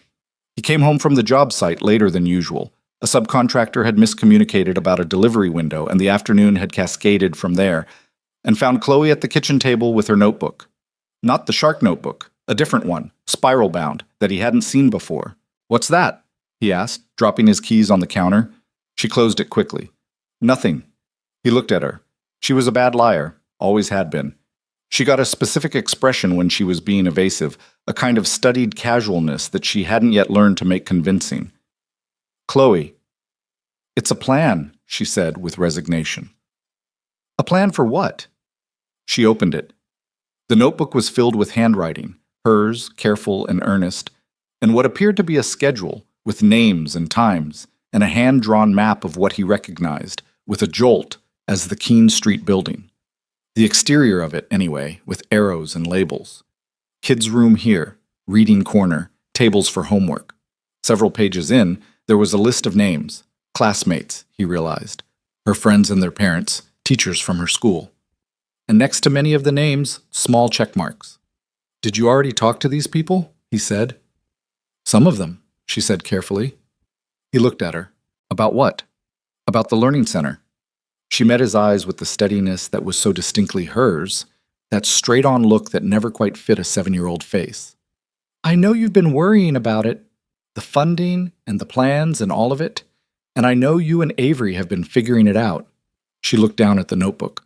I just thought, if the community was already part of it from the beginning, then it would feel more like everybody's, not just, she paused, searching for words, not like it got handed down. Like it grew up from people who needed it. Landon sat down across from her. He looked at the notebook, the hand-drawn map, the lists of names with their small, earnest check marks. His daughter had been conducting her own quiet operation for, he checked the first page, which had a date, 6 weeks. You've been doing this for 6 weeks, he said. I was waiting until I had enough to show you, she said. I didn't want to get your hopes up before I knew it was real. Something in his chest pulled hard. He thought about what Avery had said once, about Chloe. She talks like someone who's been paying attention to much more than anyone told her to. He'd laughed at the time. He wasn't laughing now. Chloe, he said. I know I should have asked you first, she said. I'm sorry for that part. That part, he agreed. You should have asked. He looked at the notebook. The rest of it, the idea of it, is the smartest thing I've heard in months. She looked up. The community being part of it from the start, he said. He stopped. That's exactly right. She was quiet for a moment. Then, can I show Avery? Yeah, he said. I think you should. He called Avery that night after Chloe was in bed. He told her about the notebook. He didn't editorialize, just described what he'd seen, the map, the lists, the 6 weeks of quiet work. There was a silence on her end when he finished that was different from her usual silences, softer at the edges. She's been doing this since February, Avery said. The first page is dated February 9th. That's... Another pause. Landon, that's a week after the board vote. He hadn't put those two dates together. He sat with it for a moment. She was worried about you, he said. She didn't say it directly, but she knew you were going through something hard. I think this was her way of doing something about it, Avery said quietly. Yeah. The line was quiet for a moment, not uncomfortable, the kind of quiet that had something in it. Can I come Saturday? Avery said. She said she wanted to show me. That's why I called, he said. Saturday came rainy and cold, the last gasp of winter trying to make its presence known before March gave way. Avery arrived at 11 with a bag of groceries, which had become a habit. She showed up with food the way some people showed up with flowers, as a practical expression of something she didn't always put in words. Chloe was at the table with the notebook before Avery had her jacket off. She presented it with the focused gravity of someone delivering a proposal, which, Landon thought, watching from the kitchen doorway, was exactly what it was. She walked Avery through the map, the names, the schedule she'd drafted for the community event, a one-afternoon gathering at the Keene Street site, nothing elaborate, just people coming to see the space and feel part of something before the renovation started. Teachers, parents, families from the neighborhood. She'd even drafted a handwritten flyer which she'd shown to her art teacher, who had apparently offered to help make copies. Avery listened to all of it without interrupting. She asked 3 questions. About the date Chloe had in mind, about the families on the list who lived farthest from Keene Street, about whether she'd thought about what to do if it rained. I have a rain backup, Chloe said immediately, producing a second page.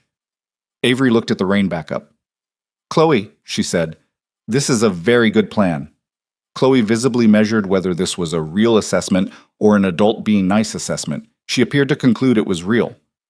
There's one more thing, Chloe said. She turned to the last page of the notebook. It was a list. Things the Learning Center needs to be real. Number 1, building. Number 2, money for the building.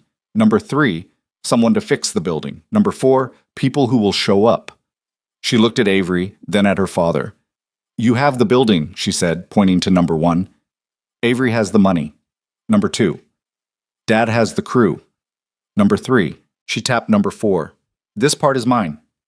Landon looked at his daughter for a long moment. She was 7. She had a spiral notebook with a hand-drawn map and a rain backup plan, and she had divided the problem into 4 parts and assigned each one to the correct person without being asked to. When did you figure all this out? He said. The night you came home late, she said. The subcontractor night. You looked really tired, and I thought... She shrugged in the way kids shrugged when they were trying to make something feel smaller than it was. I thought that if I could do the part that was mine, you wouldn't have to be as tired. He stood in the kitchen doorway, and he did not trust himself to speak for a moment. Avery, at the table, had her hands wrapped around the coffee mug. She was looking at Chloe with an expression that was completely unguarded, the inventory eyes soft and entirely without their usual calculation. You did the part that was yours, Avery said. You did it well. Chloe accepted this with a nod. Then she looked at both of them. Are you two going to be okay? She asked. Landon blinked. What do you mean? I mean, Chloe gestured between them in the specific way of a child who has observed something and is declining to be subtle about it. You keep almost saying things to each other and then not saying them. It makes the air feel strange. Avery made a sound that was not quite a laugh. Landon looked at the ceiling briefly. We're okay, Chloe. You should say the things, Chloe said. It's easier. Is it? Yes. She picked up her notebook with the matter-of-fact air of someone who had delivered important information and was now moving on. I'm going to read. You can have the kitchen. She walked down the hallway and closed her door. The kitchen was quiet. Avery was looking at her coffee mug, and the expression on her face was the one he'd first seen at Briar and Bean. The moment just before the smile, when the decision was still being made. Except it had been months now, and he knew her better than he had then, and he knew the decision was not about the smile. It was about something larger than the smile, something she'd been holding carefully for a long time. She's not wrong, Avery said, not looking up. No, he agreed. She usually isn't. He crossed the kitchen and sat down across from her. The things we keep almost saying, he said. She looked up then. Yeah, she said. He leaned forward slightly, elbows on the table. He looked at her, Schetz, really looked, the way he'd looked at buildings and plans and the things that mattered. And he said it. I love you, he said, flat and real, no performance. I'm not in a hurry. I'm not asking you for anything right now. I just want you to know that I know what this is, and I know it's not nothing." Avery held his gaze. He watched the careful management slip. Not collapse. She wasn't built for collapse. But slip. The way a door opened. Controlled and deliberate and terrifying all at once. "I love you too," she said, quietly, like she was testing the weight of it in the air. It held. Neither of them moved toward the other. They just sat there in the kitchen, with the rain on the window and the radiator going and Chloe's door closed at the end of the hall, and they let the thing they'd said stay in the room with them until it was real. "Okay," Landon said finally. "Okay," she said back. The rain came harder against the glass. Somewhere on the street, a car splashed through a puddle and was gone. The apartment was warm in the specific way of a place built around someone living in it. Not designer warm, not intentional, just the accumulated warmth of ordinary days.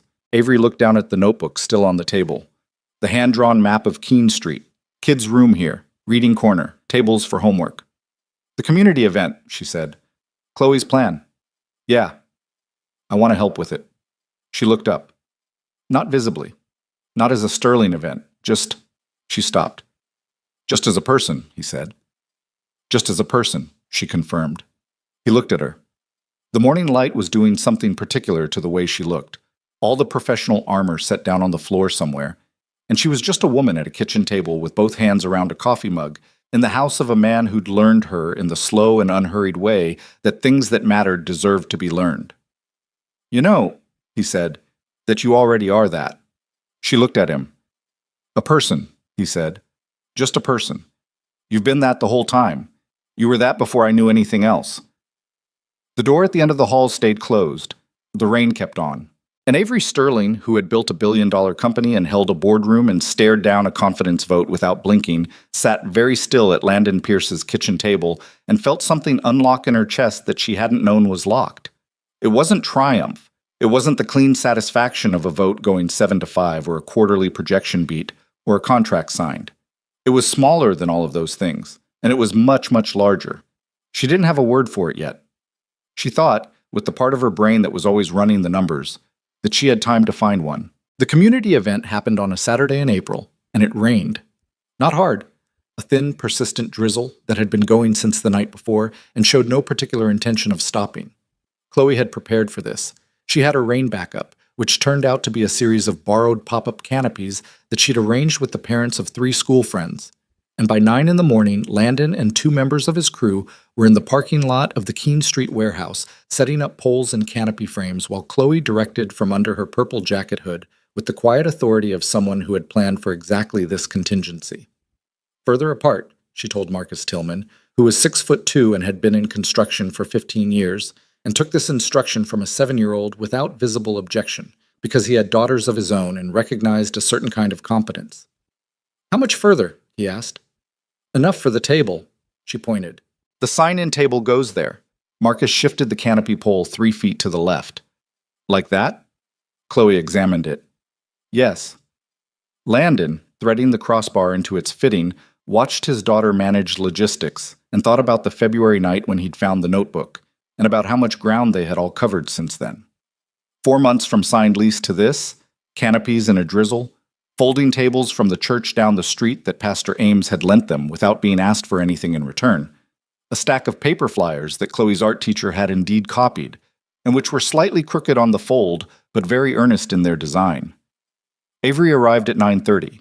She came in her own car, not the town car her company provided for professional appearances, her own car, the one she drove herself on weekends, a gray sedan with a parking permit for her building's garage, and a coffee cup in the holder and a canvas bag in the back seat. She parked on the street and came through the gate, and she was wearing the same charcoal jacket from the night at Briar and Bean, the one that had seen some weather, and she was carrying a large cardboard box.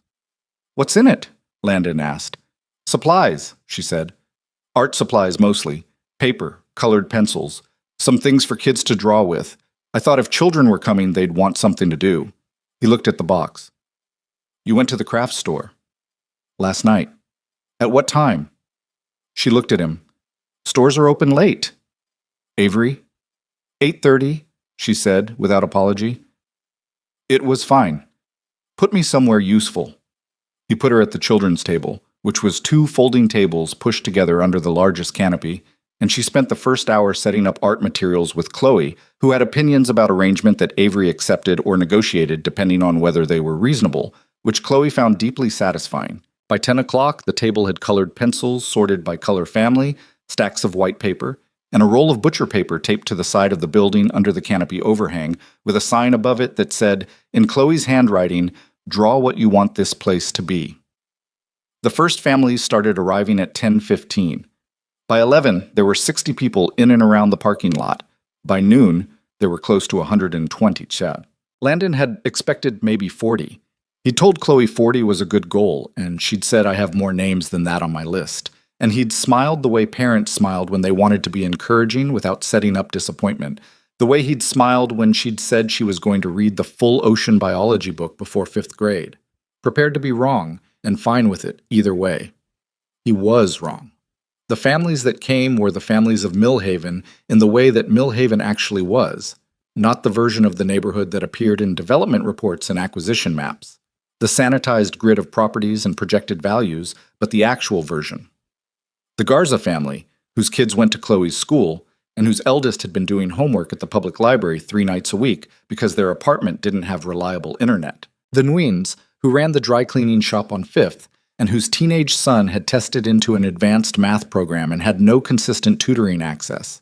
Dion Washington's wife and their 2 young daughters, because Dion had told his wife about the center, and she'd told neighbors, and the neighbors had come.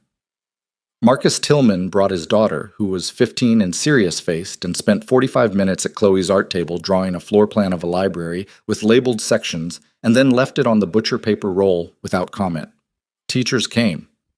Avery had not expected the teachers, but 3 of them showed up, brought by the same art teacher who'd copied the flyers, and they stood in a cluster near the building entrance with cups of coffee from the folding table thermos and talked to each other and to Landon about what they were short on, what the kids in their classrooms were missing, what a space like this could do if it was built right.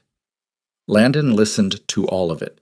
He had his notebook out, not Chloe's spiral-bound one, his own contractor's notebook, worn at the corners, and he was making notes, not building notes, people notes, what they said they needed, what came up twice, what came up 6 times.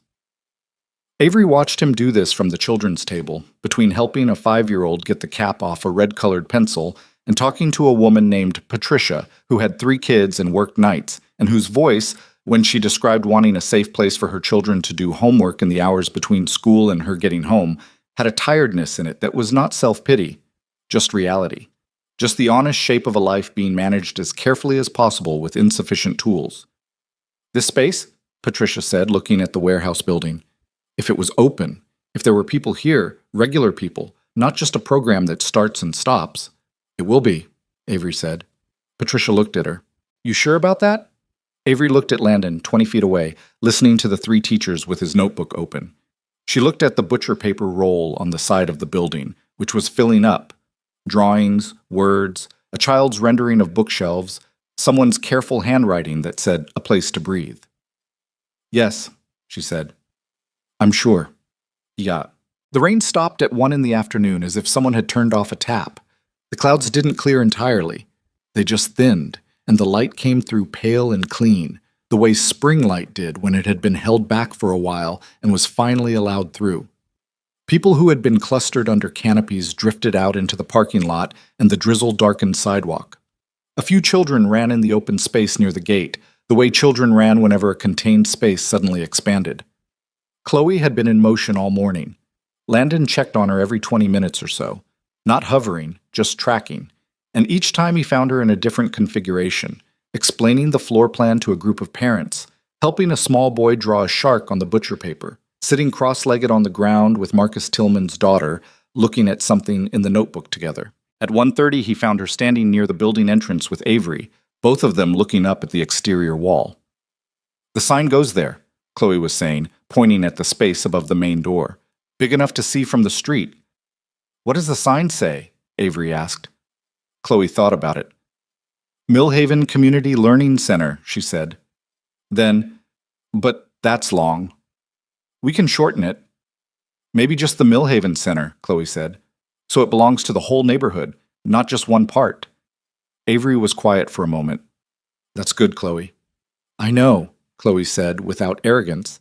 She said it the way someone said it when they'd thought about something carefully and arrived at an honest conclusion. Landon, coming up beside them, caught Avery's eye over Chloe's head. She had the expression she sometimes got when Chloe said something that landed, a kind of arrested attention, like a person who has heard something they needed to hear and is noting where it hit. He put his hand on Chloe's shoulder. You did good today, he said. She looked up at him. We did good, she said. It's not just me. The renovation started in May. Pearson Company took the warehouse on Keene Street apart and began putting it back together the right way, which was slow and expensive and exactly what the building needed. The northeast corner was worse than Landon's initial estimate. The moisture damage ran deeper than the surface showed, and 3 of the floor joists had to be replaced entirely rather than sistered. And he called Avery with the revised number on a Tuesday morning from the job site, standing in the corner in question with sawdust on his boots. How much over? She asked. He told her. Okay, she said. No hesitation. That was fast.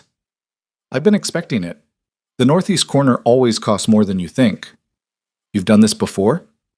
I've funded 3 building renovations through the foundation, she said. The northeast corner always costs more. I don't know why. It's a universal law. He looked at the corner. The exposed joists, the new subfloor waiting to go down, the light coming in through a window that was currently covered with plastic sheeting. We're on track everywhere else. I know. Dion sends me photos. He stopped. Dion sends you photos.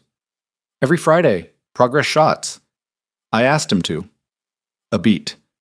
I didn't tell you because I thought you'd feel managed. He thought about that. I don't feel managed. Good, she said. Dion's got a good eye. He looked at the corner again.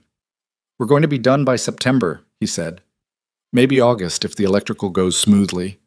Then aim for August, she said. Chloe's already planning the opening. Bam. He knew she was because Chloe had begun a 3rd notebook. The first was the shark one. The second was the community event plan.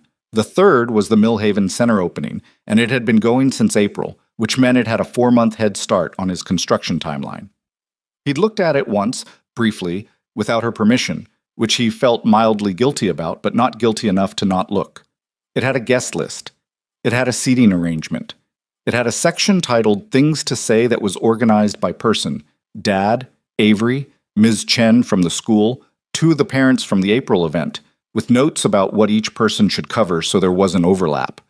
It had a section on food that had clearly been influenced by the baking show, which he chose not to think about too hard. At the bottom of the last filled page, in Chloe's careful handwriting, she'd written something that he kept thinking about afterward. Not a plan item, more like a note to herself. This is how things get built. Someone imagines it. Someone makes it real. Everyone shows up. He didn't know when she'd written it. He didn't know if she'd read it somewhere or made it up. He just knew that he'd been standing in his daughter's room at 11 at night with a flashlight looking at a spiral notebook, and those 3 sentences had hit him with a weight that he hadn't been prepared for. He closed the notebook. He went to bed. He lay in the dark for a long time, thinking about Julia, not with the sharp edges that the early years had, but with the softer recognition of someone who had moved through grief honestly and arrived at a place where memory was not all loss. Julia had been funny and stubborn and had a particular laugh that he still heard sometimes in quiet rooms. She would have had opinions about Avery. Strong ones, probably, and mostly accurate ones, because Julia had been good at people in the way that some people were just built to be. He thought about what she would have said. He thought, honestly, letting himself think it, that she would have said, "You're allowed to be happy, Landon." That was always the deal. He wasn't sure if that was her voice or his own. He suspected it was both. The legal resolution came in June. The countercomplaint that Ray had filed in January moved through the system with the grinding slowness of all legal processes, and then in the second week of June it moved suddenly and quickly, the way these things sometimes did when the other side ran out of road. Harlan Cross's attorneys reached out to Ray with a settlement proposal on a Tuesday. Ray forwarded it to Landon with a 2-line note. They want it quiet. Read the number before you call me. Landon read the number. He called Ray. "This is real?" he said. "It's real, Ray said. They don't want it to go further. The documentation Avery's team compiled, once that's in litigation discovery, it becomes public record in a way that's very hard to control. Cross wants it contained. The other contractors, Landon said immediately. The three others. I know, Ray said. I already called the attorney from the litigation case. They want to be part of the settlement discussion. What about the one who folded? Ray was quiet for a moment. That's harder. His business is gone. Settlement funds can compensate, but they don't rebuild. A pause. He'll be included. The number will reflect all 4 cases. Landon sat in his truck outside the Keene Street site, looking at the building. You could see the progress from the street. New windows in, the exterior cleaned up, the main entrance framing replaced. It looked different. It looked like it was becoming something. Ray, he said. Yeah. Tell them we'll settle if all 4 contractors are included and the documentation goes into the industry oversight record regardless. Not buried, not sealed. A pause. That's going to make them push back. Let them push back. He could hear Ray writing something down. Any flexibility on the documentation condition? No, Landon said. Ray pushed back on his behalf for 9 days. Cross's team pushed back on the documentation condition specifically, which told Landon everything he needed to know about where the real exposure was. They went back and forth through intermediaries, and on a Friday morning in the 3rd week of June, Cross's attorneys accepted. All 4 contractors included. Documentation to the Industry Oversight Board, not sealed. The number, divided according to damages, was significant enough that Landon sat very still in Ray's office for almost a minute after he signed. You okay? Ray said. Yeah, Landon said. Just... He put the pen down. 3 years ago, I didn't know if I could make payroll in December. And now, Ray said, and let that be the whole sentence. The Millhaven Center opened on the 14th of August. The electrical had cooperated. The floors were done. The northeast corner had cost what it cost and was solid and dry and finished in the same wide plank oak as the rest of the space. The children's room was on the south end, the way Chloe's map had drawn it, with good light and low shelving and tables at the right height for kids who needed to sit for an hour and actually concentrate. The reading area had the corner Chloe had labeled and 3 donated armchairs that didn't match each other and were therefore exactly right. The main floor had 12 work tables and a resource wall and a technology alcove with 12 computers that Avery had sourced through a Sterling Foundation equipment grant and that were current generation and properly installed. Not the surplus and good luck variety that too many community spaces ended up with. There was a sign above the main door that said, The Millhaven Center, in clean, simple letters, large enough to see from the street, belonging to the whole neighborhood. The morning of the opening, Landon got there at 6:30. He walked through the whole building alone in the early light, the main floor, the children's room, the reading corner, the back office, where the center's first director, a woman named Sylvia Torres, who had 15 years of after-school program experience and an organizational capacity that made Chloe look casual, had already been working for 3 weeks. He walked through slowly and he looked at it, the way he looked at finished work, the way a person looked at something they'd built when they wanted to confirm that it was real. It was real. He stood in the children's room for a while, in the good light coming through the south windows, and he thought about the napkin he'd lost. The rough floor plan he'd sketched and never found again, the year that the dream had just been a shape in his head that he'd never told anyone about until a blind date in October at a cafe with string lights and an overheard conversation and a woman who pressed her hands around a coffee mug and listened like she meant it. He thought about what it meant to want something for 3 years and then have it arrive not the way you expected, but real. More real, actually, than the version you'd been imagining, because the version you imagine is always slightly abstract, slightly simplified. The building without the people in it, the dream without the friction of making it actual. The real version had friction and cost, and a northeast corner that went over budget and legal settlements and a 7-year-old's notebook and 60 hours of electrical work and a community event in a drizzle that he'd expected 40 people to attend. He would not have traded the real version for the clean one, not even a little. By noon, the center was full. Not over full. Sylvia had planned the opening carefully, inviting the April community event families first, along with the teachers who'd come to the parking lot, along with the 3 other contractors who had each received their settlement and 2 of whom were there in person, the third sending his wife because he lived 2 states away now and couldn't make the drive.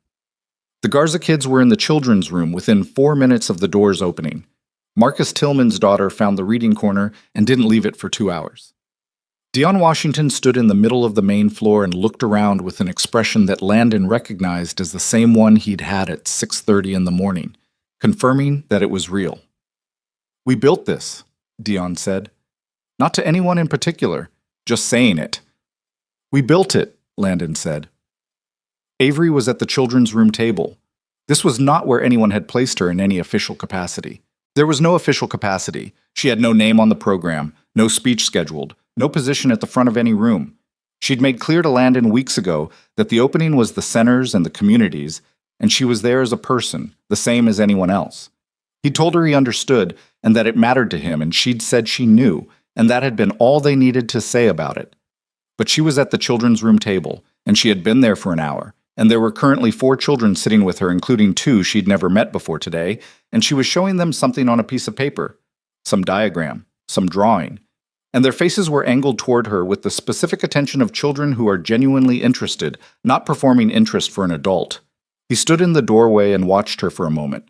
She caught him watching and raised an eyebrow. He shook his head. Nothing, just looking. She went back to the children. He went back to the main floor. Chloe had been everywhere all day, which was her nature. She moved through the center with proprietary comfort, introducing people to each other when she thought they should know each other, pointing out features she'd been involved in planning, telling anyone who would listen about the children's room layout and why the tables were the right height. She was wearing the purple jacket because it was still her jacket, even in August, and she'd pushed the sleeves up. At 3 in the afternoon, Landon found her in the children's room with Avery and a group of about 8 kids ranging from 5 to maybe 12, all of them gathered around the butcher paper that someone, he looked at the logistics and suspected Chloe, had arranged to have transferred from the April event and mounted on the children's room wall. Draw what you want this place to be. The April drawings were there, the library shelves, the floor plan, the handwriting that said a place to breathe. New drawings had been added. All morning, kids had been adding to it. Chloe was standing in front of the wall with her arms crossed, looking at all of it. "It worked," she said, when she heard him behind her. "Yeah," he said. "It did." She turned around and looked at him. Then she looked past him, at Avery, who was finishing up something with the younger kids at the table. Then she looked back at her father. "Dad," she said. "Chloe. Are you going to do it today?" He blinked. "Do what?" She gave him the 7-year-old look that communicated more than most adults managed. "The thing in your jacket pocket," she said. "I found it this morning when I was looking for the measuring tape. The small box." He looked at her. "I didn't open it," she said. "But I know what small boxes mean." He had spent 3 weeks deciding when. He had constructed and abandoned 4 different scenarios for the timing and the setting. He had told himself he'd wait for the right moment, by which he meant a moment that felt complete. Not artificially staged, not planned to the point of performance, but real. He looked at his daughter, who had found the ring box that morning while looking for a measuring tape, and had said nothing about it all day, had gone through the entire opening carrying that knowledge, and managed her face and given him no sign. "You," he said, "are something else." "I know," she said. "Are you going to do it?" He looked at Avery.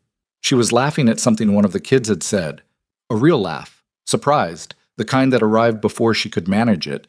And she was at a table in a children's room in a community center in Millhaven in the jacket that had seen some weather, with no camera on her, and no announcement, and nothing to gain by being here except the thing itself. "Yeah," he said to Chloe. "I think it's time." Chloe looked at him very seriously. "I have something," she said.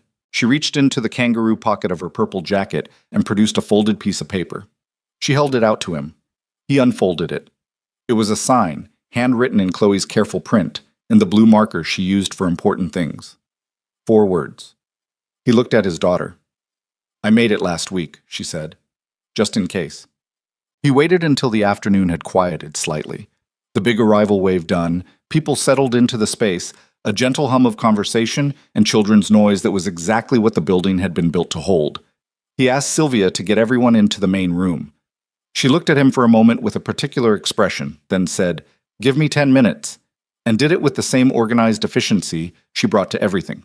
People gathered, 140, maybe a few more, without quite knowing why, but following the quiet instinct of a group that sensed something was happening, Chloe worked the children's room, moving kids into the main floor with the patient authority of someone who had managed this particular category of chaos before. Avery came through from the children's room last, slightly behind the general movement, not knowing why everyone was gathering. She found Landon at the front of the room and looked at him with the inventory eyes, doing the rapid assessment. He watched her realize. Her expression shifted, not a conclusion yet, just the approach of one. Her hands, at her sides, stilled. He crossed the room to her. Not the length of a stage, just the few feet between where she'd been standing and where he was standing, in the middle of a room full of the neighborhood that had shown up twice now when asked to. "Landon," she said quietly, a question and not a question. He reached into his jacket pocket. He took out the box. And then he reached back and held out his other hand, and Chloe was there. She had been 6 feet behind him, because she was Chloe, and she had planned for this. And she put the folded sign in his hand, and he unfolded it and held it up. 4 words, in blue marker. "Will you be ours?" Avery read it. He watched her read it. Watched the careful management come fully undone. Not slowly, but all at once, the way something falls when it's finally allowed to. Her hand came up to her mouth. Her eyes went bright and immediate. He went down on one knee. The room had gone completely quiet. The specific, respectful silence of a group of people who understand they are witnessing something real and want to give it the air it needs. "I'm not going to make a speech," he said. "You'd know it was a speech. You notice things like that." He looked up at her. "So I'll just say what's true. You sat across from me in a bad cafe in October and you listened like I mattered. And you've been doing that every day since. And I know who you are, and not the company, not the number. You. And I want to keep knowing you. Me and Chloe both." He paused. "Will you be part of our family?" Avery Sterling stood in the Millhaven Center on the day it opened, and she looked at the man on one knee in front of her, and at the sign in his hand, and at Chloe, beside him, watching her with dark eyes and a careful expression that was barely containing whatever was behind it. She thought, in the fraction of a second before she answered, in the space between one breath and the next, about a cafe in October, and a table of people who'd laughed, and a man who'd stood up for her without a single thing to gain. She thought about coffee going cold and text messages late at night, and a spiral notebook with a hand-drawn map. She thought about a boardroom at 10 in the morning and 9 to 5, and the cold parking structure and his voice saying, "Come here," without ceremony. She thought about, "I see you," said quietly at a kitchen table, and the way it had lodged in her chest like something that had always been meant to be there. She thought about 30 years of building things and never quite building this. "Yes," she said. She said it like she meant it, which she did, completely, with no reservation and no performance and no part of it withheld. The room came alive. Not in a managed way, in the real way.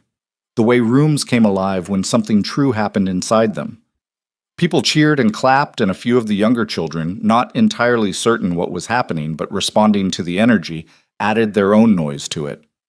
Dion Washington put 2 fingers in his mouth and whistled. Marcus Tillman laughed. Sylvia Torres pressed her hand to her chest with an expression that suggested she was going to need a moment. Landon stood up. He opened the box. The ring was simple and deliberate. Not a statement, not an advertisement, just a thing chosen carefully by a man who'd been paying attention. And he put it on her finger, and she looked at it, and then she looked at him. Chloe, who had been holding herself together with considerable effort for approximately 90 seconds, abandoned all restraint and wrapped her arms around both of them at once, which, given the geometry of the situation, meant her face was between their midsections, and she didn't care at all. Landon's arm went around her. Avery's arm went around her too, and then around Landon, and the 3 of them stood there in the middle of the room while the noise of the community went on around them, and none of them moved to separate for a long time. There is something that nobody tells you about the life you're building while you're busy trying to survive. It doesn't announce itself. It doesn't arrive with a clear before and after. It accumulates in small things: a text message at 9:47 at night, a sleeping child in a museum cafe, a notebook with a hand-drawn map, a coffee cup turned in a slow circle. It lives in the ordinary stuff, the Tuesday evenings and the kitchen table conversations, and the drive home in the dark when you're too tired to think straight, but you think anyway. It shows up in the moments when someone chooses to stand up for you in a room full of strangers and has nothing to gain by doing it. Landon Pierce spent 3 years after Julia died believing that the best parts of his life had already happened. He was not a dramatic man. He was not given to self-pity. He just looked at the evidence as it existed and arrived at what seemed like a reasonable conclusion: that some people got their great love once, and he had gotten his. And the work now was to be a good father and build good things and not ask for more than that. He was wrong. He was specifically, thoroughly, instructively wrong. And he is glad he was wrong in a way that he has no adequate words for, and so he doesn't try to find them. Avery Sterling spent 10 years building a company that was worth more than most people would see in 100 lifetimes. And she did it by being the smartest person in most rooms and working harder than almost everyone around her and understanding, with cold clarity, that the world would not hand her what she wanted just because she wanted it. She built it herself. She was proud of that. She remains proud of that. But she had started to confuse the building with the living, which is a mistake that driven people make in every generation, in every city, in every industry. The subtle and persistent confusion between the thing you've made and the life you're actually in. She had started to wonder, in the way you wondered about things at 30 in the small hours of the night, whether success was a place you arrived at or whether it was just motion, just forward movement that never quite landed anywhere you could stand still. The answer, she found, was that it depended on what you were moving toward. A small construction company owner with calloused hands and tired eyes, and a daughter who knew things about sharks, and a dream sketched on a napkin he'd lost. She hadn't been moving toward him. She hadn't known he existed.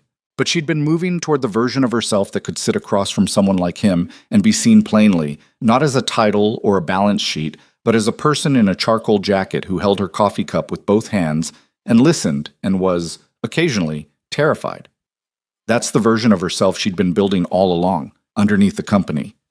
She just hadn't known it.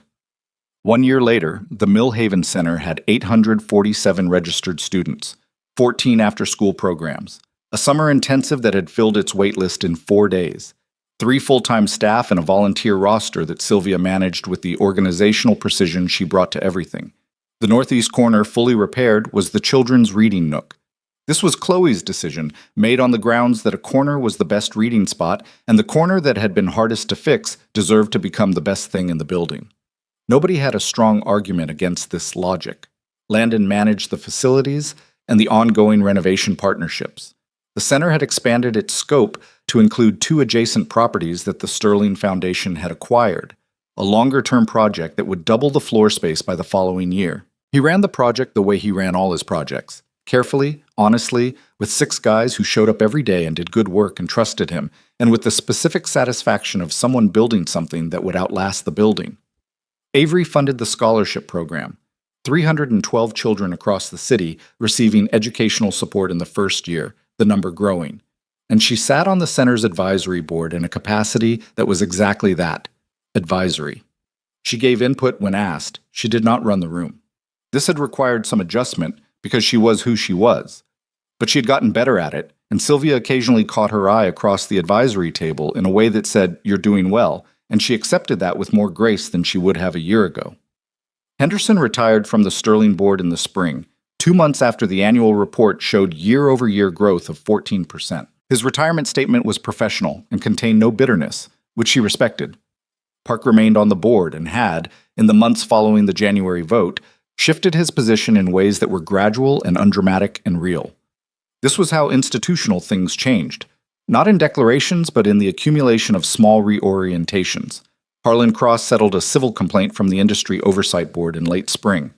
The settlement was not made public in its entirety, but the documentation remained in the industry record.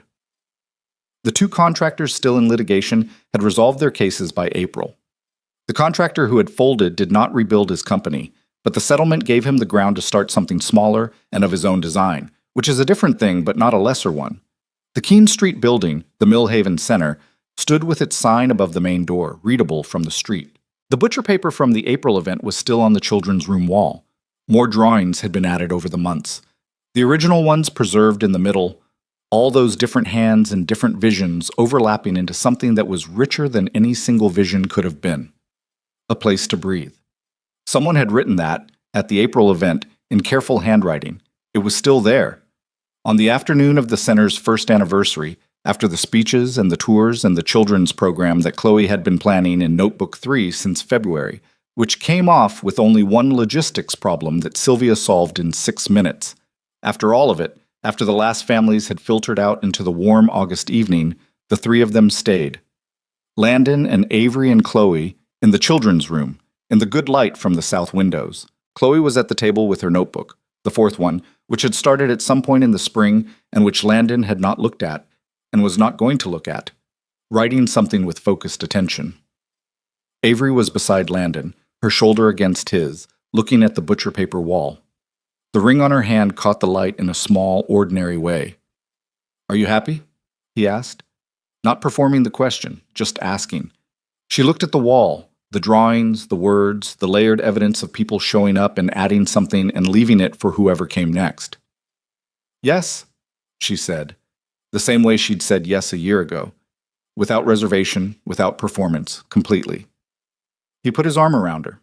Chloe looked up from her notebook, assessed the situation, and returned to her writing with the air of someone who had seen everything she needed to see. The light held. The building held.